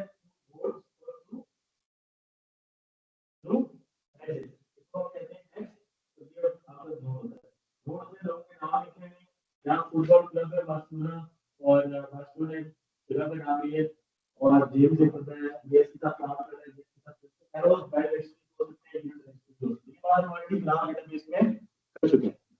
सो इसमें जो डेटाबेस यूज होती है ग्राफ डेटाबेस में दैट इज और हम न्यू प्रोजेक्ट को बनाएंगे चीज को आपस में मिलकर तो बहुत ऐसी देखिए वैसे अगर मैं बोल रहा हूं कि आपको बॉन्ड बनाने के लिए $1000 मिल रहा है या $1500 मिल रहा है उसका ग्राफ है कि आपको 30,000 या 40,000 का फंड मिल 3 टाइम्स 2 टाइम्स ज्यादा तो कम एक्सपर्टीज अवेलेबल है ग्राफ के पर्सपेक्टिव में। तो हमने क्या किया है उसी प्रॉब्लम को ग्राफ में कैसे लिखेंगे कि जो बंदे का नाम क्या है वो बंदा वो पर्सन है यहाँ पर बंदे का नाम वो बंदा पर्सन है यहाँ पे इसकी आईडी बार्सिलोना था बार्सिलोना की जो टाइप है वो लोकेशन है यहाँ पे आईडी फुटबॉल क्लब है एफसीबी और उसकी टाइप स्पोर्ट्स है यहाँ लोकेटेड है यहाँ लोकेटेड है यहाँ लिस्टेड है यहाँ आर्किटेक्चर है यहाँ इंटरेस्टेड है यहाँ पुलिस है तो मुख्तलिफ रिलेशनशिप है जिसको में शो किए हुए ये ऑलरेडी हम बात कर चुके हैं इसके ऊपर। सो हमने क्या किया है जब हम लोडिंग करते हैं तो हम लोडिंग करते हैं अगर विकिपीडिया से विकिपीडिया लोड कर लेंगे ना तो विकिपीडिया के पेज को क्रैक करना शुरू कर देगा और हमने टोकन टेक्स्ट डेटा लगाया टेक्स्ट साइज प्लस वगैरह को फाइंड किया है लार्ज लैंग्वेज मॉडल लगाया डॉट लोड में हमने 3 डॉक्यूमेंट्स लोड कर लिए तो 3 डॉक्यूमेंट्स लोड कर दिए ये डॉक्यूमेंट है। अब मसला है कि हमें टेक्स्ट डॉक्यूमेंट से किस पे कन्वर्ट करना है टेक्स्ट से ग्राफ पे। टेक्स्ट से ग्राफ्स करने पे हम क्या कर रहे हैं हमें सिंपल एक और क्लास इंपोर्ट करनी है वो क्लास है import LLM graph transform. Simple एक लाइन आपने एक्स्ट्रा लिखी है कि आप मुझे एलएलएम का ग्राफ ट्रांसफॉर्मर चाहिए फिर आपने लिखी है कि टेम्परेचर देना है टाइप की कोड में और आपने एलएलएम ग्राफ ट्रांसफॉर्मेशन एलएलएम लिखा है इक्वल टू एलएलएम और LLM ट्रांसफॉर्मर में डॉट निकाला कन्वर्ट टू ग्राफ डॉक्यूमेंट ये किसी भी डॉक्यूमेंट को टेक्स्ट डॉक्यूमेंट को ग्राफ में कन्वर्ट करता है सिंपल इस लाइन से इस लाइन से कोई याद नहीं करना इसमें आपने। ठीक है तो टेक्स्ट इंफॉर्मेशन ये थी आपकी आईडीज थी हाँ टेम्परेचर का मतलब वो फिजिकल टेम्परेचर नहीं है जिस तरह अगर आप कोई याद हो तो मशीन लर्निंग मशीन लर्निंग में एक पैरामीटर था सी ठीक है या शुरू में पैरामीटर डिफाइन करते हैं।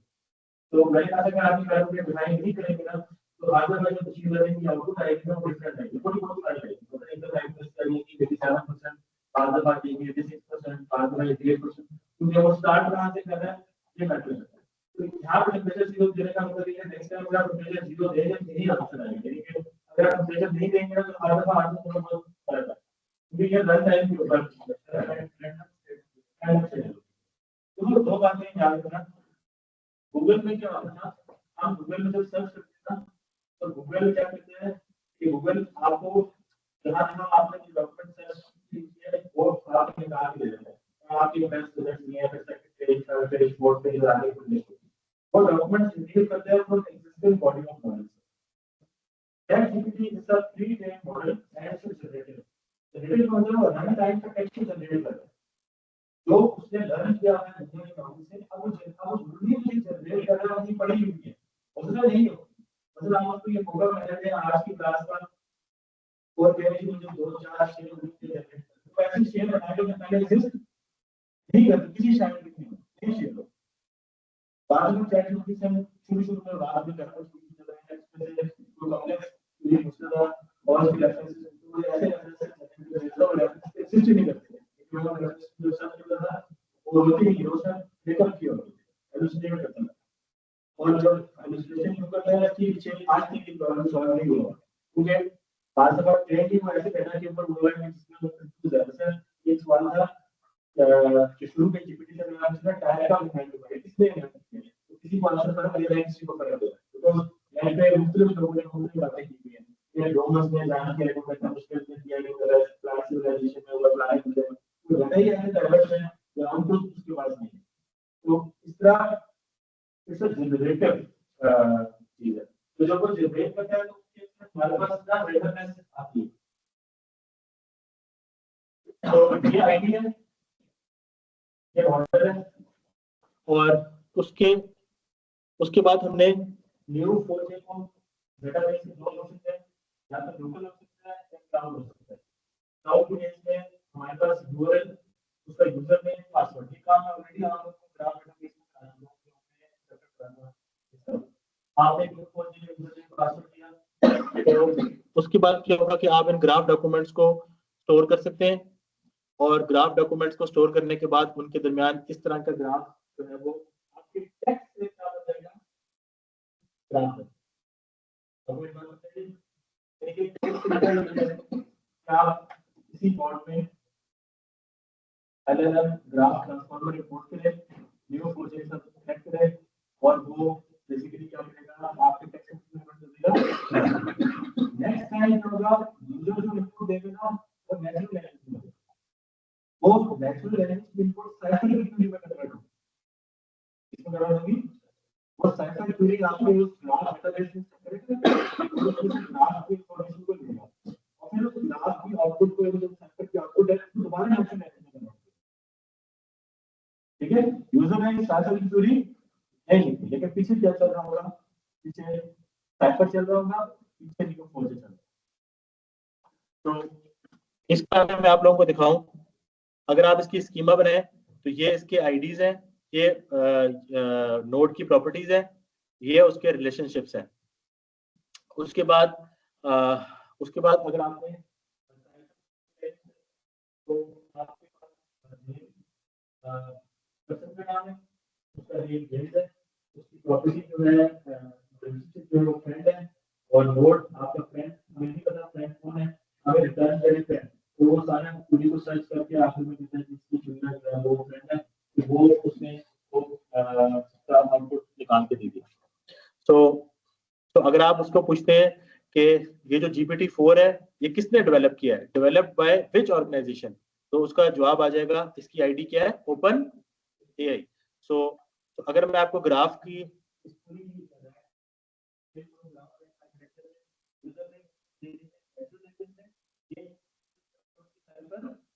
ट्रांसलेटर से इस इनपुट को किसमें कन्वर्ट करेगा साइफर की क्वेरी में वो साइफर की किसमें चेक होगी वेक्टर डेटाबेस में चेक नहीं होगी बल्कि ग्राफ डेटाबेस में चेक होगी। इससे आउटपुट आएगा रिट्रीव ग्राफ डॉक्यूमेंट जो रिट्रीव ग्राफ आउटपुट आएगा वो दोबारा ट्रांसलेट होगा नेचुरल लैंग्वेज और रिस्पांस के फॉर्म में आउटपुट और जो आपके डॉक्यूमेंट्स के text document, PDF documents, HTML की फाइल्स हैं, वो बेसिकली आपने अलग-अलग क्लास ट्रांसफॉर्मेशन ट्रांसफॉर्मर लगा के डॉक्यूमेंट्स को किसमें कन्वर्ट किया इन द फॉर्म ऑफ ये पूरा समझा था। अगर आपको नियम फॉर से आपने पढ़ा हुआ है या ट्रांसफॉर्मेशंस पढ़ी हुई है और आपने वो चैप्टर अच्छी तरह पढ़ा है, अगर आपको उसकी प्रैक्टिस की है तो कोई स्लाइड आपको समझ आ रही है।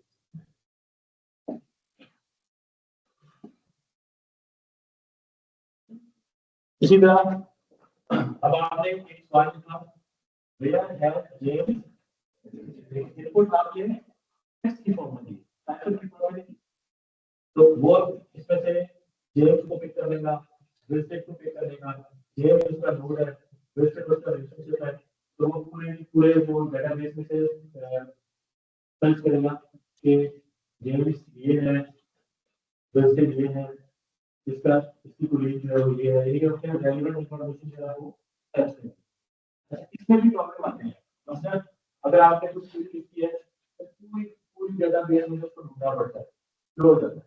लेकिन अगर आप जब क्वेरी लिखते हैं तो जो चीज सर्च करनी होती है, जो आपका मॉडल है वो बीच में जो चीज वो रिलेशनशिप एग्जिस्ट नहीं करते हैं, भूल देना कि ये रिलेशनशिप नहीं है, तो फिर वो उनको नहीं ढूंढता, तो फिर जो चीज ढूंढनी होती है उसको ढूंढेगा।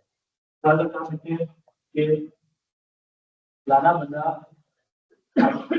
फूड में ये चीजें पसंद करता है, ठीक है, तो जब फूड में बात फूड की हो रही है तो पूरी जो लेवल इनपुट में जाएंगे ना वो यही आएंगे फूड में बना फूड में ये, बाकी स्पोर्ट्स इसकी एजुकेशन उस चीज को नहीं लेना, सिर्फ इसको देखना है फूड में, दोनों से फूड वाले चीज को जल्दी पिक करना है, ठीक है, बजाय कि आपको ओपन अम्ब्रेला दे दे तो वो उसमें मुश्किल हो जाएगा। तो जब आपने लिखा जेम्स ने विजिट कहाँ पे किया, तो उसने सिटी रोम, और इस केस में हमारे पास रोम विजिट किया, तो रोम इसका आंसर आ जाएगा। तो साइफर की क्यूरी चेन में दो चीजें हैं, लेफ्ट साइड पे जनरेट साइफर चेन है, राइट साइड पे समराइज रिजल्ट चेन है। अगर आप इसका स्कीमा प्लॉट करना चाहते हैं, इस ग्राफ को क्यूरी करना चाहते हैं, तो और अगर आप इसकी कोई रिजल्ट देखना चाहते हैं तो वो आपको, जैसे आपने यहाँ पे कोई जहाँ पे आपने कोई सवाल पूछा है तो उसको वो ग्राफ, उसको वो साइफर जनरेट करेगा और उसकी बेस के ऊपर एक आंसर देगा। तो आप छोटी मोटी कस्टमाइजेशन भी कर सकते हैं, क्या चीजें ऐड करनी और क्या चीजें ऐड नहीं करनी। और अगर आपने ग्राफ रैक को बेहतर करना है तो उसके लिए तीन तरीके हैं। एक ये कि आप ग्राफ स्कीमा को फिल्टर करें, आप साइफर क्यूरी को वैलिडेट करें, और एक और टेक्निक यूज होती है जिसे हम कहते हैं फ्यूज शॉर्ट प्रॉम्प्टिंग। फिल्टर ये होता है कि अगर आपने कोई चीज फिल्टर करनी है तो आप ये भी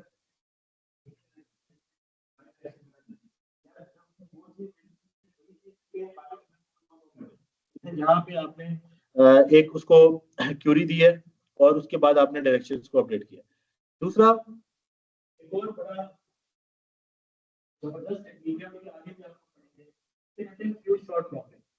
फ्यूज शॉर्ट प्रॉम्प्टिंग की होगी कि आप पहले आपको ना पहले से बता देते हैं, यार सवाल अगर आएगा ना इस तरह का, how many notable large language models are mentioned in the article, तो आप कहते हैं अगर यूजर इस तरह का सवाल पूछेगा तो आपने ये क्वेरी करानी है, मैच कॉन्सेप्ट आईडी के लार्ज लैंग्वेज मॉडल रिटर्न करो किसी तरह के डिस्टिंक्ट लार्ज लैंग्वेज मॉडल। ठीक है, यूजर ने जो भी सवाल दिया ना लार्ज लैंग्वेज मॉडल के अंदर ये इनपुट दी है, दूसरी इनपुट ये भी गई है, which companies or organizations have developed the large language model mentioned, कैसे ऑर्गेनाइजेशन का नाम, डेवलप large language model और उनकी ऑर्गेनाइजेशन का नाम। इसका सवाल है, इसका प्रॉब्लम है, what is the largest model size mentioned in the article in terms of number of parameters। तो इस सवाल को आप कैसे देना है कि आपका large language model है डिजाइन की है, लेकिन ये तीन प्रॉम्प्ट्स आपने मॉडल को बता रहे हैं कि ये प्रॉम्प्ट होगा तो ये सवाल बनाना है, ऐसी क्वेरी बनानी है, ये प्रॉम्प्ट होगा ऐसी क्वेरी करनी है, ये प्रॉम्प्ट होगा ऐसी क्वेरी करनी है। अब जब दूसरे लेवल देगा तो जो आपको मॉडल में वो स्वयं नहीं है, उसको ऑलरेडी तीन प्रॉम्प्ट्स का आपने लिमिट दे दिया है, समझे मेरी बात।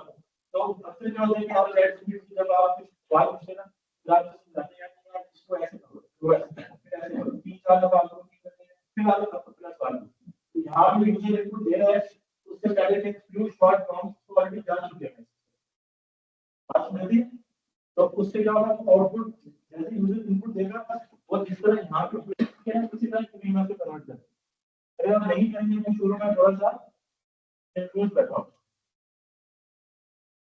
और अगर आपने इसको इम्प्लीमेंट करना है तो आप इसको कह सकते हैं, इसको कहते हैं import few short from template, और आप यहाँ देखते हैं फ्रॉम प्लीज, और यहाँ पे आपने इसको लिखा है प्रीफिक्स क्या दिया है, कंटेक्स्ट दिया है, you are a new code expert, give an input question, create a syntactically correct cycle query to run, where is the schema information schema, और below I can draw examples of question and then corresponding activity. ठीक है, आपने user ने simple एक question दिया है कि James किसका दोस्त है, लेकिन जो मॉडल कैसे किया उसने ये नहीं किया कि जेम्स किसका दोस्त है, मॉडल कैसे ये मैं तुम न्यू कोड के एक्सपर्ट हो, तुमने साइकिल क्वेरी जनरेट कर दी है, ये सवाल है इसकी ये क्वेरी है, ये सवाल है इसकी क्वेरी है, ये सवाल है इसकी क्वेरी, अब जो यूजर ने सवाल पूछा है इसकी क्वेरी बनाते हैं, तो उसको ऑलरेडी चेक करते हैं पहले से पता है क्वेश्चन कॉन्टेक्स्ट में आगे दिया है, इस सारा प्रॉम्प्ट से टेम्पलेट करके सेट किया, तो लगा मुझे ये बोले